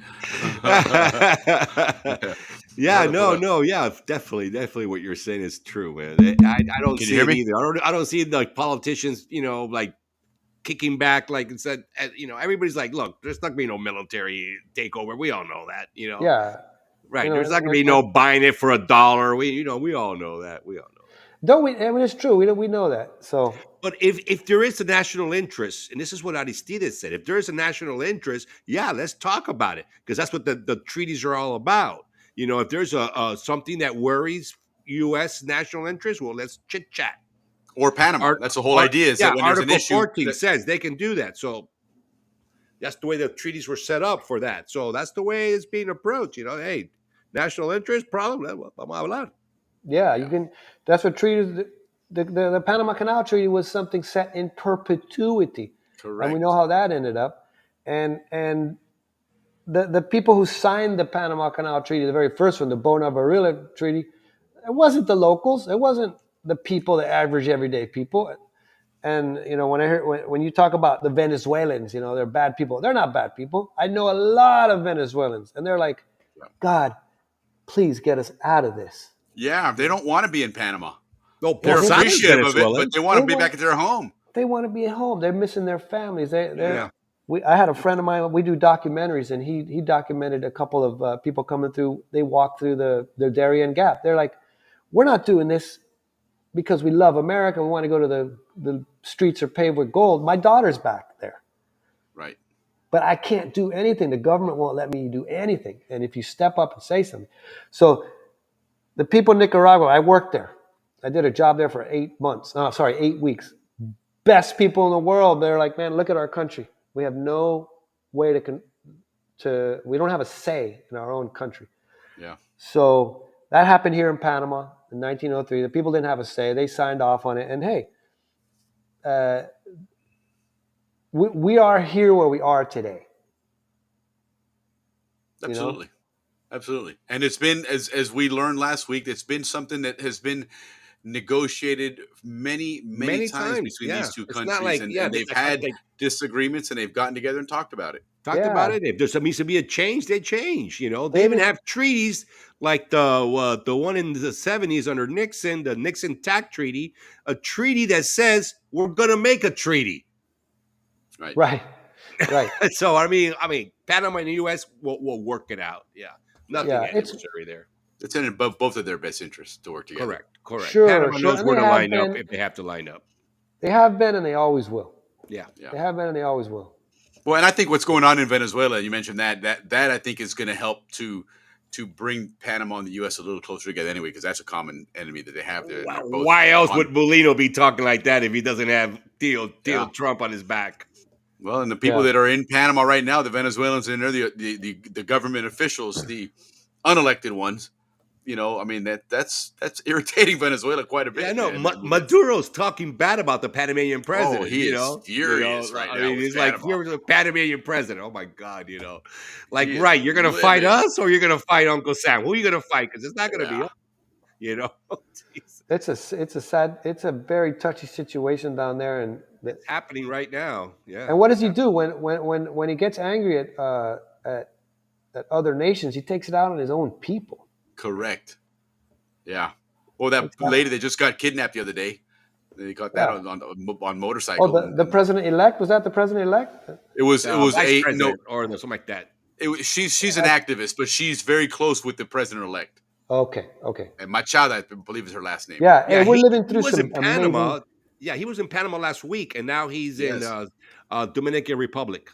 Correct. And then Bukele was going to fly him to Venezuela, but Maduro put up all his his missiles to Anti-aircraft, shoot yeah. down any aircraft that came to Venezuela because they were going to fly that Insane. president in.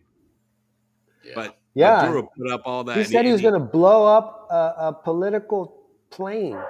Yeah. Come on. Bukele Check out was going to Lori. bring him in. Hi, Lori. There's Lori. Lori's Yeah. daughter-in-law is Venezuelan. I mean, some of the Yeah. best.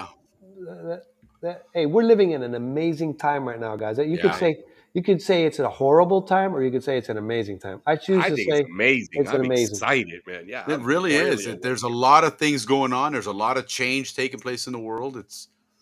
It really is an interesting time right now. Yeah, for sure.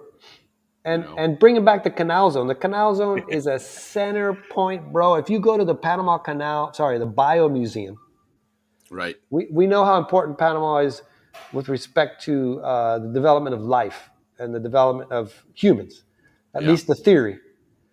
But ever since that first volcano in Panama that formed the isthmus, this place has been the center of the world, the heart of the universe, and I feel very blessed to be from here.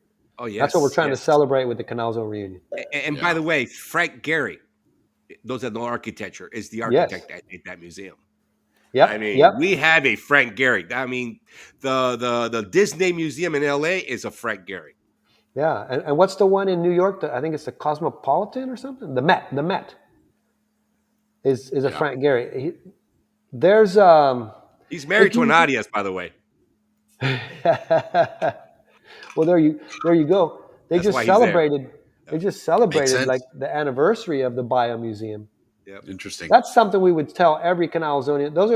You talk about what we're trying to do in the future years. I have it written down here somewhere. We're trying to reach out. Definitely, include the Bio Museum for the Bio Museum. This is our goals right here. I mean, this is the liaisons that we're trying to get for future. We need to have a close tie with the Smithsonian. The Smithsonian Tropical Research Institute has been doing research down here since the day one. Beginning of the Canal Zone. Yeah, the Corregimiento de Ancon, which what we would call the Canal Zone governor. The Canal Zone is now called Ancon, at least on the Pacific side.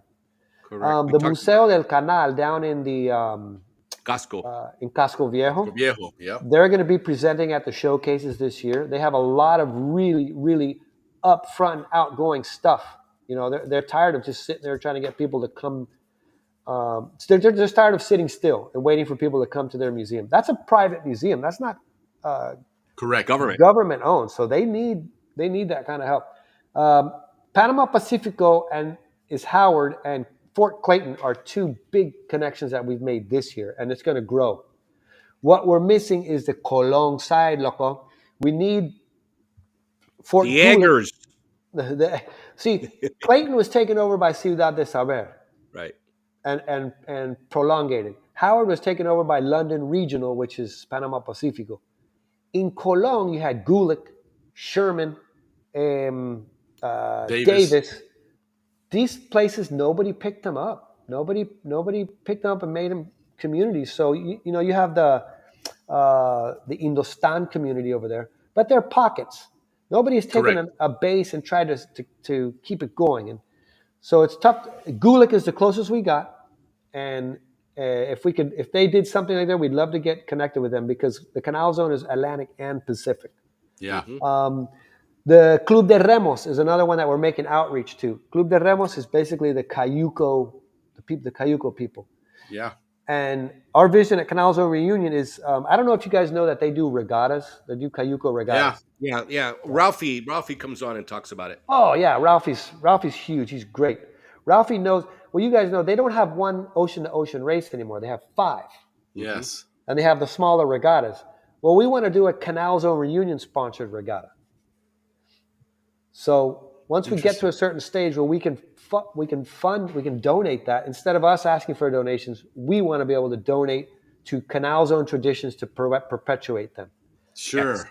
And we were speaking with one of them recently, and they say, the Cayuco race is historic, and it's based on the youth.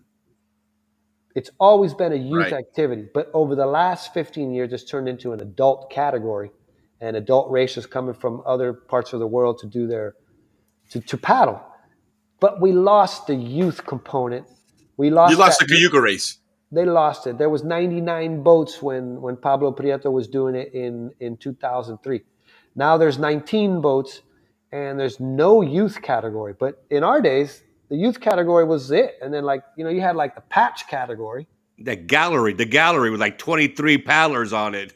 Remember The that slave one? gallery. Oh, the slave gallery, yeah. Slave gallery. So that that's was the older guys. Yeah, that was the older guys, and that was it. When I paddled. Yeah, so there's still a spark there. They want to continue it. The Panama Canal, not allowing you to lock up anymore. That's big, because that was a big part of the race, to be able to get in a boat and go actually through transit the canal. But yeah, dangerous, man. But there's a safety thing and this and that. But we want to make closer ties with them. Another one is Special Olympics Panama. We want to be tight with them. My dad was a big member of them. Yes. Juan, ¿cómo se llama? Tapia. No. Shoot. Jaén. Juan Jaén. Oh, yes. Coach Mr. Jaén and the Kiwanis. Those are big, really important people. We want to give back to those type of people. And the Bio Museum. Those are the people that we want to do enlace with. How do you say that? Enlaces or links. Fusion. We want to work together with them, because all of these are Zonian things that came from the Canal Zone. Sure. The Special Olympics wouldn't be here if the Canal Zone didn't happen. You know what would be cool, Alex? And you want to do something that would really bring Panama and the Canal Zone together.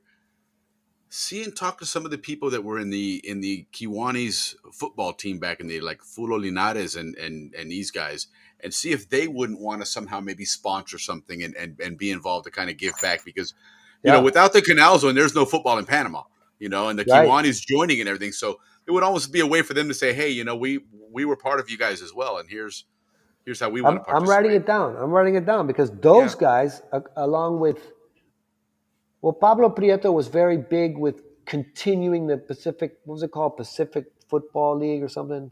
Right. He was big in perpetuating, and people kept going. Sure. But the Kiwanis stepped in, and what are they? Didn't they have a league of their own initially? Yeah. Oh, yeah, there's a Kiwanis league, yeah. Yeah, so but that was sport. And that was probably, for a lot of us, our memories of anything that was a combination of Panama and the United States. It was football with the Kiwanis. That's kind of the one that we could relate to. And so it would be great to incorporate that in. Robert Joyce is another one that would help out with that. He was at your reunion last year with the class of '84. Yeah. You know who else? The Rooks brothers might be able to help. They're involved in that quite a bit there, and sure. Get some involvement there. But that might be something fun to do, and I'd be happy to help do that. Ricky and I actually have been corresponding with them to try and get them on the show here, and both of us next year have our reunions. His at 81 and my 86 will be there as well. So that might be something to work on together. Yeah, Johnny Hearn probably could get Johnny Rooks on.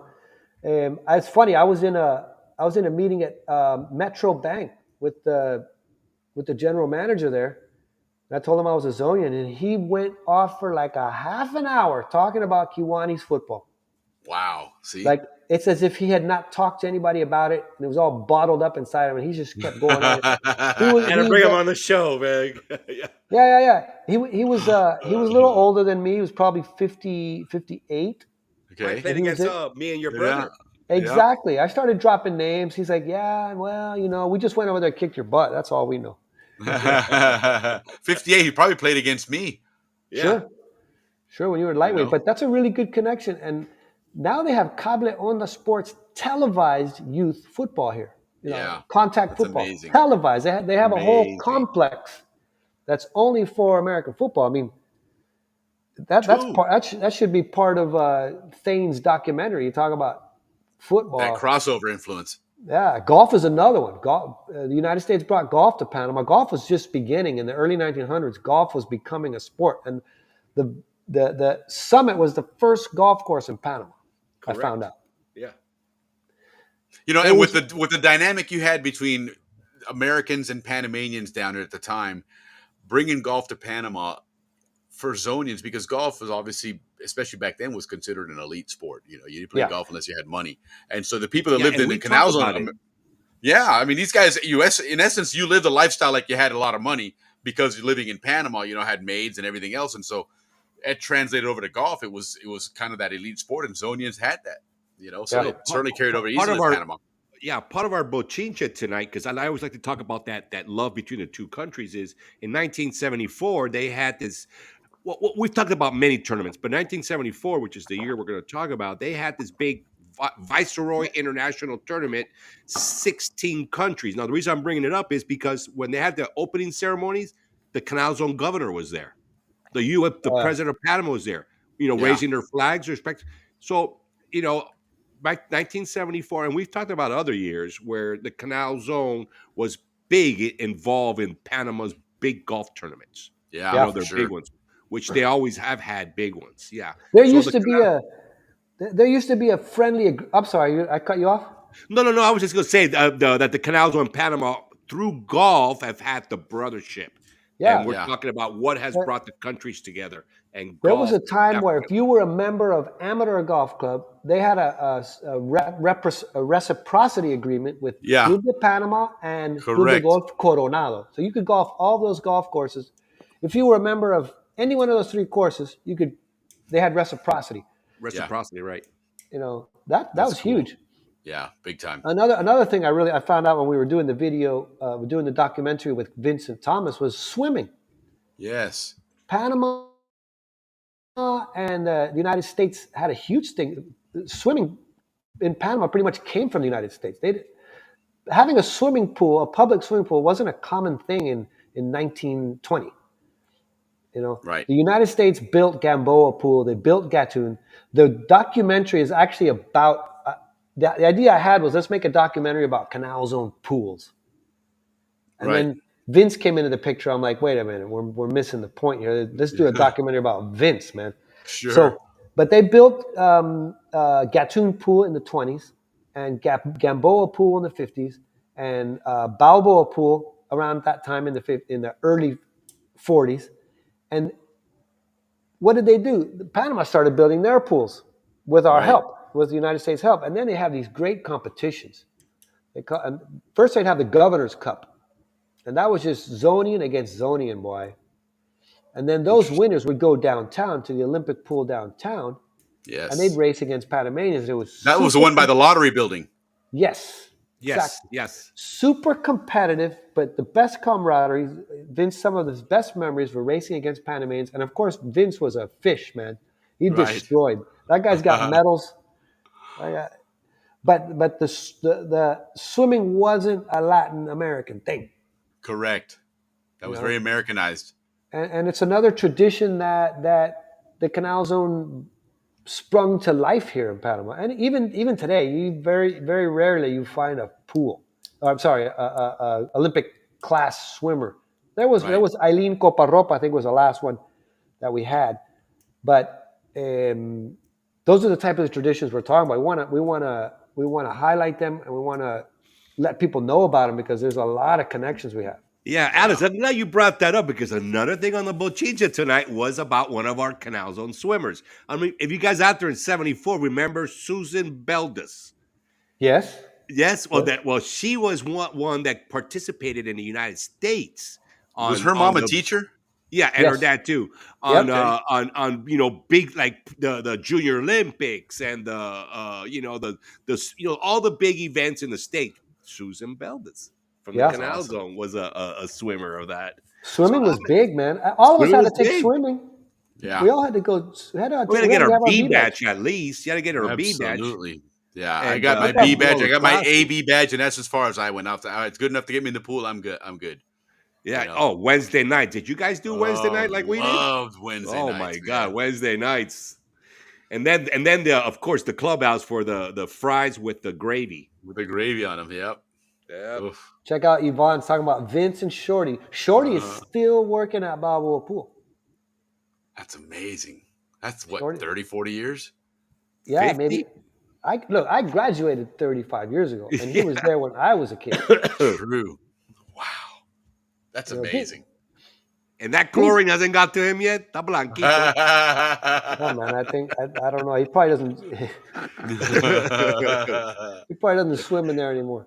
Yeah, If you, right. we're gonna we're doing a blue carpet reveal of the documentary, but when it comes out for reals, you guys. We talk about the B badge. We talk about the chlorine and the maintenance, and it goes into a little bit political. I You know, dive was scary. Yeah. Vince Thomas was the first African American that they hired in Canal Zone school pools in the early '60s. He graduated in late '50s, early '60s. So those are cool stories that you never knew. You know That guy does not age, man. Let me tell you. it's true. He He's was got like the a big build, a big afro, right? I remember like a look like that. no No, Coach he didn't. Thomas. No. I He mean, was he in the was pool. He had short hair. Always had short hair. I always remember him with short hair. Remember a You're buff thinking about guy. I Coach. remember. You're thinking of Coach Scott at Balboa Elementary School. Had the big afro. No, that's a white guy. This is talking about a black guy. No. Coach Scott That was was a a black guy. He drove the Caprice. that's Coach Coach Scott was Scott great. Yes. Coach Scott was with the awesome. earrings. Yes. Okay, He was that awesome. guy. Yeah, He was very 70s, man.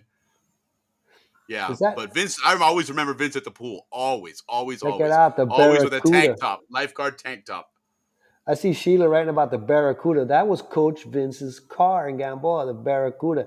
I bet you if and Bob Hester says Grace Figueroa. I bet you if I mention some of these names, he'll remember, man. He's real sharp. He's Yeah, super sharp. probably. But anyway, I don't want to. Oh, we can go down talk that Canal road. Zone. That's what this show's about, man. That's what we do, man. That's Talking about the exactly what we Canal do. Zone. That's No, but you know exactly what? what the show's for. Yeah. And reminiscing with right now, believe me, Alex, people love it. You know, some of the comments we get is that they love our reminiscing, they love our banter, like that. So, right on, Good. man. Go ahead, shoot off. We're good. Good. Yeah, It's all. That's what it's all about. That's what it's That's all what it's about. all about. You know, when you're at a Canal Zone reunion, when you're in Orlando, you bump into anybody. What's You the just most start- common word used at the reunion in Orlando? Do you remember? Whopper. Remember. There you go. I got Hey, it. remember this? Hey, remember that? Hey, remember this? Hey, remember that? I Hey, bet that Ricky, word is remember uttered this shit? probably 100,000 Hey, yo, be times. money, man. Yo, be money. Yeah. I thought it was. It's all about I thought it was remembering. whopping. Whopping, yes. Hey, no, Hey, for whopping. sure. Whopping. It is definitely whopping. Yeah. Yeah. That's very cool, man. No, that's good memories, and that's what we like to have is everybody in the audience commenting and throwing your memories out. Susan Beldis, world we class. try really hard to stay on a topic long enough to get the response, and a lot of times what we find is that as we're hitting the chat, it's like, oh, that was 5 minutes ago. So much to talk about. That's just the thing. Yeah, Willie and I have tried to have this like 8-second pause, but because we recognize it's about 8-second lag from what we're saying now. The audience on YouTube and Facebook is hearing it in about 8 seconds. Yeah, well, there's somebody right now. Who was this one? It's going to take them a while to answer, but nonetheless, it's part of the game. Que sopa. That's what Rob. Very much so, que sopa. And that is how you spell it. I have it on your bochinche intro, Ricky. I spell it SOPA. And my dad asked me one time when it was playing, he's like, "What does soup have to do with this?" I was like, "No, it was." That should be the name of your que pasas. Que pasa. Yes. Yeah, Que sopa. Que sopa. Yeah, maybe we'll do that, Willie. Que sopa, because everybody does say that, and my age group, we never said que sopa. No. Yeah, no, I did, but from St. Mary's, and it kind of carried over a little bit, Hey, que sopa. I remember Frank Pineda always talked backwards, so maybe from him. It wasn't La Playa, vamos para la Japla. It wasn't Ricky, it was Kirri. I mean, on and on and on. I mean, but it was only the last word. Yeah. It was only the last word of the sentence that you said backwards. And then that was where Laupe. Yeah, Laupe, East, Lombriz, Mopri, right. Mopri. You talk like that, Ricky, when you speak Spanish? Oh. No, not me. Yo me trago, pero not así. Man. Yeah, it's amazing. You can make 3 syllables into 1 syllable somehow. I spell like that. AWEBA. That's the way I spell it. Everybody goes, that's not how you spell it. Well, that's how you say it. Wow. Yeah, I spell it AWEBAO. Ahuevao. Oh, with the O. Okay, yeah. I spell it GRINGOAWABAO. That's right. Wow. Mira este gringo ahuevado. That's it. No seas tan ahuevado. No seas tan That's it, pendejo. man. That's it. Bueno, want to do birthdays before we get to the 3-hour mark? Yeah, might as well do birthdays, man. Yeah, we got to do and birthdays, Alex. We got to do birthdays. Birthdays. When do I Birthdays for check the out? show dude, is you can stay with us if you want. If you're good to go, either way, the show must go on. So I think show must go on, but we got to say happy birthday because we do got to get off in 10 minutes. Oh my! Well, I'll stick around. Stick right on. around. Well, let's start it right off. Class of 81, because that's the way I like to start our birthdays. We have on the Megan Baker. Happy birthday to Megan Baker, class of 81. Brian Clark, one of our smarter students. Jenny Estrepo, happy birthday. She's in Panama.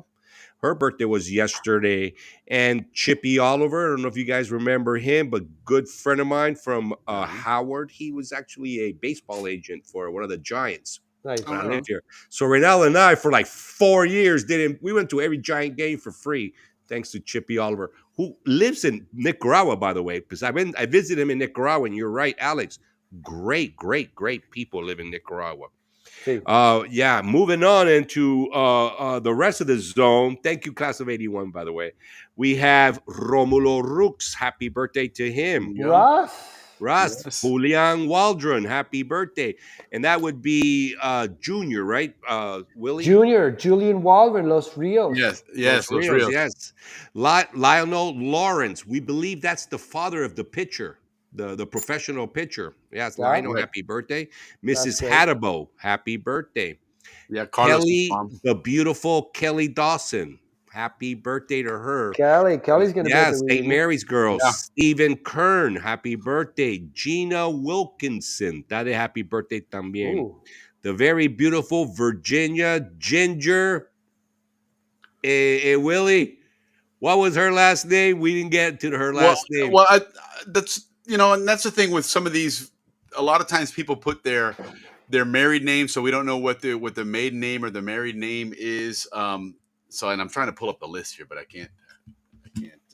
Yeah, Ginger? well, we'll move on. For the second time, Miss Annette Blois, happy birthday. I missed her on the 81. She's going to kill me, man. But Annette, last week I said happy birthday on the 81. Annette Blois, Monica Meana, la bella Monica, good friend of Roby. And Willie, they lived in right when you walk in, when you drove past the Amador Gate, they lived right on the left side. On the left side, you had to go past the gate a little bit, and there was that first diagonal road, and then it was just a row of houses there, and the fence line ended right where we were at. Yeah, so who were those guys? Were those civilians, military? Alex, those the were- left-hand those were side military. those were, because the Meanas weren't military, and they lived in that area, on the that side of the fence. Unless their dad, maybe, was he like in the army or something? Maybe, I wonder. Or that would be interesting to find out. Yeah, what were those houses for? But they were like very similar to the like the ones you grew up in, Willie. Right. But they were on the Amador the fence was side. like 15 feet high that divided Amador from I guess would To keep that neighborhood kids out. Bamboo Alex, Street. let's listen to Willie. Who lived in Willie's neighborhood? Sorianos, Bernasconis, Whitlock, and Brewsters. Sites lived over there too. Yep. Sites. Oh yeah. MacArthur's. MacArthur's. Yep, Mark Rosenberg. Variantes. John Soto. John Soto. No wonder they had the 15-foot fence. Yeah. It was. Listen, I used to, in the dry season, talk about, burning Sosa Hill and all that stuff. That whole side of the bay there, I would burn that thing every year. I'd run down there with a stick, and I'd wrap it around with a bunch of ripped towels and stuff, and just walk around hitting that stuff on the base of the torch and then haul ass back home. Oh my God. Wait a while and then call the fire department, man, and that whole side of it would burn. Yeah, all the way around that. All the way to the all the way around. The off ramp of the bridge. Yep. From inside Amador, that whole thing would burn. And as it started coming up to the fence line and crossing it, that's when I'd call the fire department. Leante. And you wonder why they had the fence. Pyro as a kid, man. It's amazing I never burned my house down. My dad caught me one time doing that shit in the house, and he whipped my ass, man. Old wooden house on Amador Road. Puta, that thing goes up, forget it.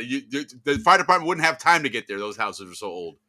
Make Those things LA would have look got like him a quick, small fire. right? Edward Joyce está de cumpleaños. Yes. Nice. We've mentioned his name several times Yeah. tonight. Eddie George. Man. Eddie George is Sherry big. Hill Weber, happy Yeah. birthday. Joe Daddio, I hope I said that right, but that's the way it's spelled.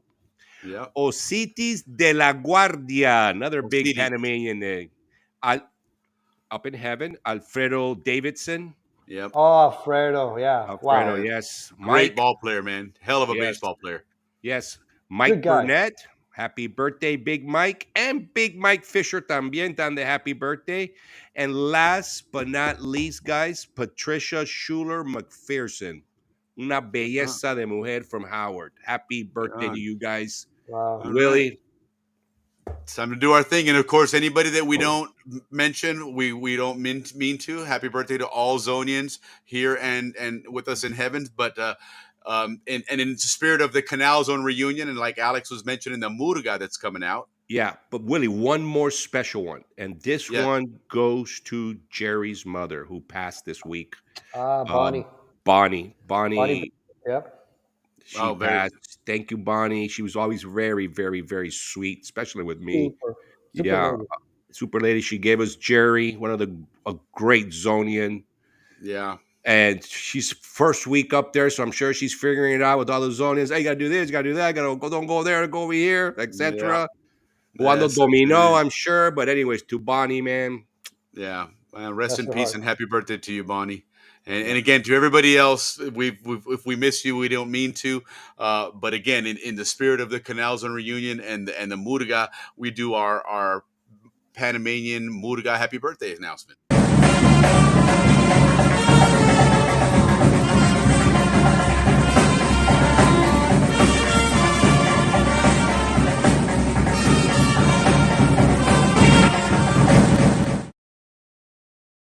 Screen where we were at. Hold on, where's Alex at? Hold on, I'm missing Alex now. Where is he?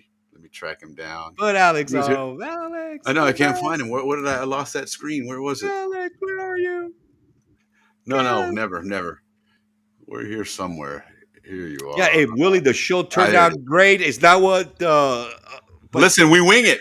yes, but we love it. These are the best shows, man. These just talk, amongst us, and We banter were, and- it was so cool because here we are presenting this Canal Zone reunion, all the good stuff involved, the announcements, but there's always banter in between. There's always a story. Each one of these had a story to it. It always had a, hey, remember this? And well, back then it was this, and that's what the Zonians all this whole story's about, man. Yeah. It's like a Zonian saying goodbye too. Never on the first try. yeah, you can't ever leave, man. Right. You start leaving at 10:30, 11 o'clock, you're still walking out the door trying to say bye, That's so it. Yeah, very well, much. Alex, man, we appreciate you all the time when you come thank on. you. Yeah, Yeah. and coño, congratulations and good luck on that reunion. You bet. Man, I you really do a great thing. And guys, this show too, I keep hampering on the politics, but one of the things that I've seen happen with this whole Trump thing is the politicians realize that Panamanians aren't behind this nationalism on the canal belongs to us, and I want to just point out and listen, if you guys want to learn out there, that if you're from Panama, and Alex, I hope I'm not stepping on any stone. No, continue. Watch the show and learn what it is to love the Canal Zone. Watch us. This is how you love the Canal Zone. 100%. Okay, this is what love for the Panama Honor it. Canal Honor what looks we like. had there. Correct. You have to honor it, and then you'll feel it, and you'll feel what we feel, and then you'll have that tie that for us. And it's funny because this show, Ricky and I, when it comes to our lives outside of this show, we're cousins actually, but we're close friends and everything else. But when it comes to the world of politics, Ricky and I have always been polar opposites. And one thing we've agreed to is that we don't do that here on this show. The Canal Zone is way too important for that. It's that story is way too special to not include somebody because they don't align with what I believe in. Yeah. And that, you know what that is? I think I'll gamble to say that's the Panamanian in you.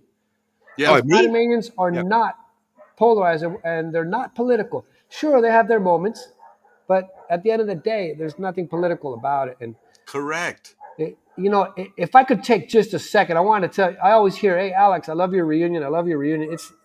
I want to list the names of the people in our committees Yeah. really Please do. quickly.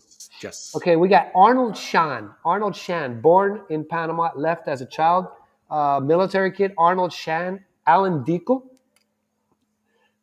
is a board of director. Andrew Eftimiadis is a board of director. We Bill love Walker is a board of director. Carlos Ramon Inchausti. Christy Ford is communications and marketing. Eddie Dolan. Edward Joyce. Jose Tejada. Linda Mirup, that's Marky's sister, Linda Mirup, Lynn Harp, Cheryl Harp, Marjorie Egger is in charge of registration. She's huge. Pablo Prieto, Not Reina like Arroyo. big, huge, like valuable. These are No, all great huge, like- Zonians too. Like valuable, yeah. I mean, she's representing the Atlantic side. Marjorie Eggers. There's two Nice. Atlantic siders in our committee leads. Reina Arroyo, Pablo Prieto, Robert Bell, who has retired and is living in Panama now, and he's helping us out. Roz Beitel is our second Atlantic sider. Thank you.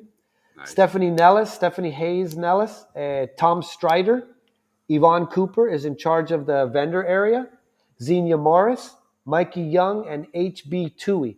Those are all the volunteers that are spinning our wheels to get this Nice. Canal Zone reunion Great group moving. too, man. It Great, is really- great. So Alex team. may be the face of the reunion, but there's a lot of moving parts behind the scenes and a lot of people involved. And we truly are Yes. grateful for that, because anything that helps promote and keep the Canal Zone story alive, we are a huge fan of it. And you can always count on us. And certainly for the one coming up next year, Ricky and I will be front and center, both representing this show and representing our classes respectively, 81 and 86. So looking forward to a really cool year of Canal Zone reunion next year. That's But gonna be neat. that's not until after this one. So let's not move ahead of ourselves. Now, something else I want to just kind of briefly chit chat, and maybe we can kind of brainstorm here on the air while we're talking about this for Friday. Anything that's going on between the hours of 8 and 9:30, we'd love to have somebody maybe chime in and just as easy as you're doing from your computer, anybody can grab their cell phone and click that link, and suddenly they're in the studio, and maybe have a crowd say hello to those of us that are here in the States and want to say hello to the Yeah. crowd in Panama. Yeah, and we've had Something we can great numbers tonight watching the show. Yeah, for Super. sure.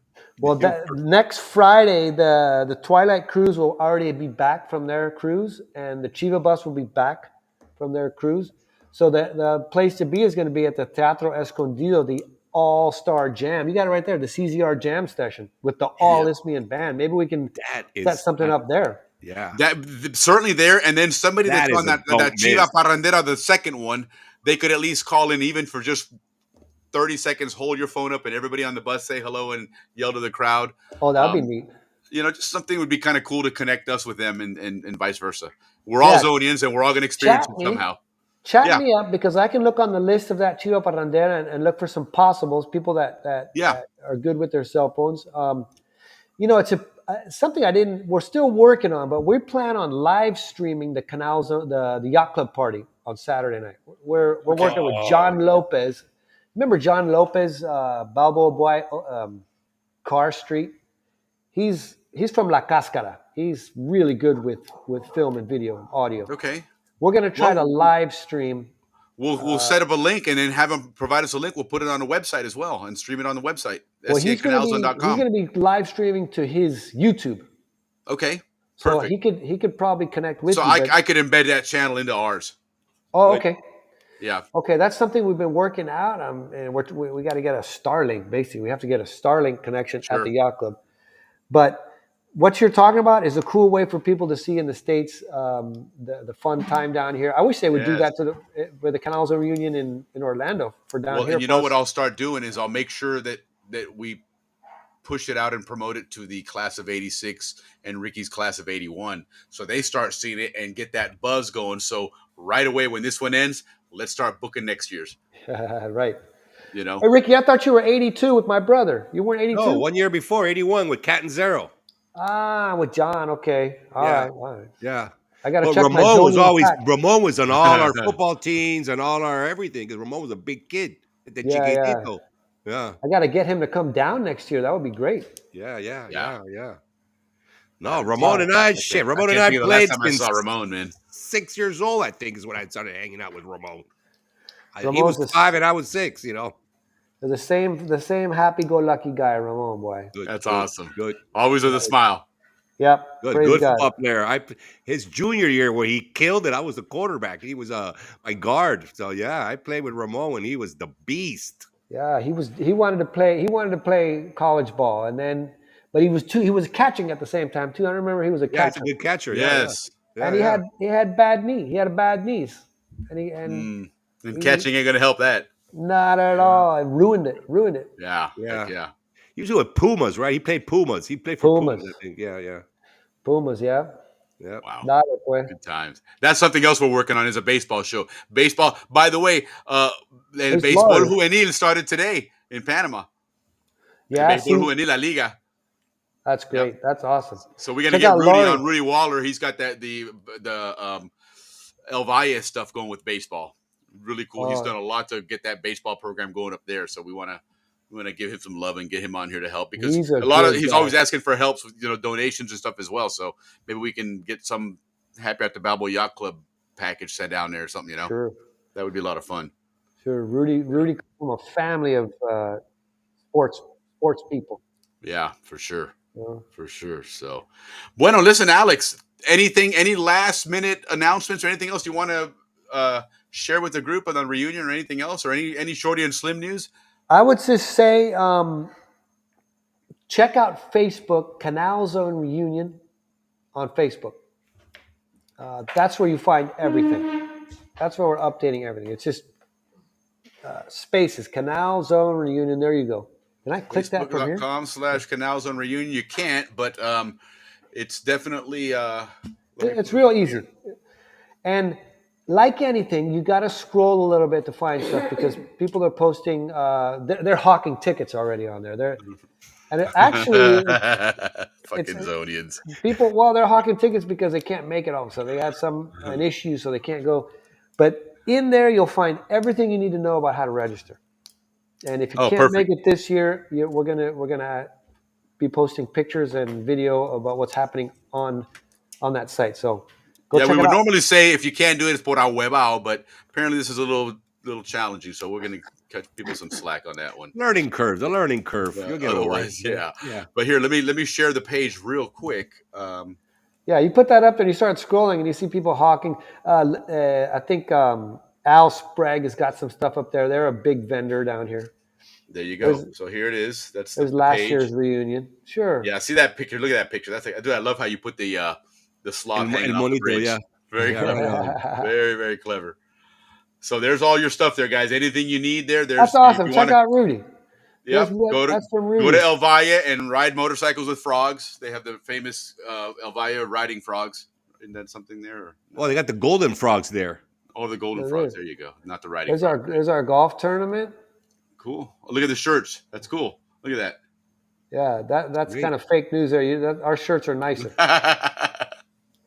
It's appealing. It looks good. There's the Go Tourist site. Look how easy it is. You go there. You click City Tour Walking. Boom. You click it. Nice. And the guys will come to your doorstep, pick you up, and take you on a tour. Very good. Look at that. Look at the hats. Very cool. There's our. Hey, click on that Diablo bait and tackle. Look at the prizes on there. Not that the one on the left. Oh, that was a cool video. Oh, there's Bateman on the right, no? No, that's Carlos Enriquez. He's the owner of Maru. There you go. Those are the prizes that we have for our fishing tournament. Biggest fish overall. Biggest fish in a boat because everybody's fishing per boat. And the most number of fish caught. So if you do like a GI, remember the GIs would just keep everything there. They would keep every fish.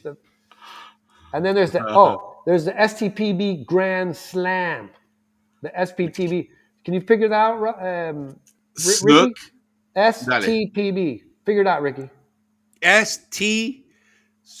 No, wait. STDB, no? PB. It's on the screen. Grand Slam. No, man, I can't do it, man. By this time, 2 beers. Willie? Yes, it's snook, tarpon, and peacock bass. Boom. We have a winner. I'm not a fisherman. I think I fished once in my whole entire life, bro. And this is my prize. This is With el the premio. lactose. The lactose You took get me, the- man. That's you get it. the Also, sticker and I don't know everything. anything Right about on. fishing, man. That's the Gatun Lake I'm like fishing tournament, man. super teto. No, mentira. Listen What to else this is on guy. that Facebook This is site? the Willie? show is quickly devolving. Yeah. Get Let's me see, off the all show. participants Right, get a right. cap and a flag. That's cool. You get Yeah, everybody you a get Panama flag tee. You get the cap. Okay. It says CZR on the side and the Diablo Nice. bait and tackle. You see the Diablo bait and tackle that he did his artwork I like it. based on the old Canal Zone tropical housing. Absolutely. That just like my house on Amador Road, man. Exactly. Yep. Cool, man. Yeah. That's awesome. Look at that. The entry fee includes a covered boat for 4 people, so you got a boat there. Fishing poles, tackle, plenty of bait. So you see, again, you don't have to bring your gear. Right. Snack, lunch, and snacks. Please notify of any food allergies, of course. Plenty of ice, beer, and sodas and water. Round trip transportation from the Radisson Amador to Gamboa. Round trip. 6 a.m. bus departs. Así que tiene que madrugar, man. You got to get up early for that one. 6 a.m. the bus leaves. That's it. Okay. And then back at 2:30 for the hotel. That's cool. That makes for a great day. Yeah, you take a little rest. Boom, you're at the Elks Club at 6. Nice. Heck yeah. Dude, that's going to be awesome, man. That's going to be a good time. No, listen, all of you guys, Alex and your entire, that long list of people you just named, I know you guys have been really busy doing this, and I think I can speak for all Zonians. Thank you for what you guys do, man. You guys put together a absolutely class program. This isn't a competition for the Pan Canal Society, Canals on Reunion here in the States. Right. It complements it, right? It's an awesome time to go there. And everything that I've seen from last year's and the coverage we had of the class of 84, really well done. And it seems like it's getting better each year as you're getting it more formalized and a full program. So again, thank you, Alex, for providing the Canals on another way to relive this amazing life that we all had the privilege of growing up in. That's just like what you said. Amazing life. It is, and thank you for joining us.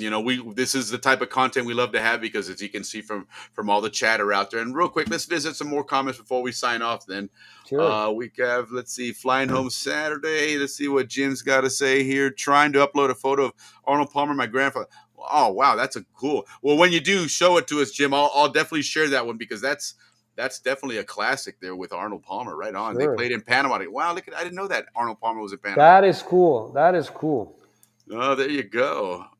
You know what? I think he designed one of the golf courses in Panama. He did. Possible. He did. Yes. He did. I think it was either Arnold Palmer or Jack Nicklaus designed the course that we're playing at this year, the Toucan course. I should Google that. Nice. It was good to know. That's how the Canal Zone would spend their money on things like this. Absolutely. Awesome. Well, thanks again for everybody for sharing.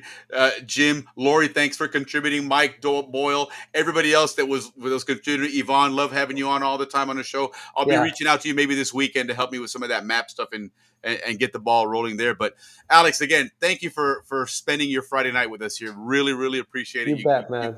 You bring a lot of class to our show, so we Thank certainly you. enjoy having you on, and everybody on the show. Vern, thanks for sharing those pictures. Those are really cool. That's what everybody's in for. If you go to that fishing trip, man, there's some good stuff there. So, bueno, Alex, cuídate. Have a fantastic weekend, and we will be talking to you later, man. Take care, brother. All right, take care. Bye-bye. See ya. Well, that was really cool, man. That was I always love it, man. Another great show, Willie. Thank you so much, man. So we kind of ad-libbed it, which was still fun, though. We didn't follow the routine, but fantastic show. I mean, everybody in the crowd. Next week we will for sure. Yeah, we'll get back on track. But you know what? This is what Zonians are all about, man. We make it happen. However it's going to happen, we make it. Yvonne, have a safe trip to Panama. Enjoy the zone. Take a lot of pictures. There's Frank. Let's see, Frank. Enjoy. Hey, Frank, how you doing? Have a great weekend, Frank. Good hearing from you again. John Houston, thank you so much. We're going to be talking to you guys about the. Let me get this volume down. There you go. Sorry about that, but yeah, we're the class of 75. We're hoping for maybe the second week in February we'll get you guys on, and that should be a fun time, but we'll certainly be building it up. So anyhow, everybody, thank you so much for joining us. Have yourselves an awesome weekend. Guys that are going to Panama, enjoy it. Safe travels. Take a lot of pictures. Share them with us. And we're really looking forward to it. Ricky, what do we got next week, man? Oh yeah, next week we are going to do the spillway. What we're going to do this week is we have a great story for you guys for the 74 year. And guys, listen, thank you so much. I looked at the numbers. A lot of people joined us tonight. We really, really appreciate it, guys. Thank you very much. Let's keep this show going, and we'll see you next week. Absolutely. Have a wonderful weekend, everybody. Thanks for being Zonians. Thanks for being our friends. Thanks for joining us on the show. And as always, one last toast. Salud and God bless the Canal Zone. We love you.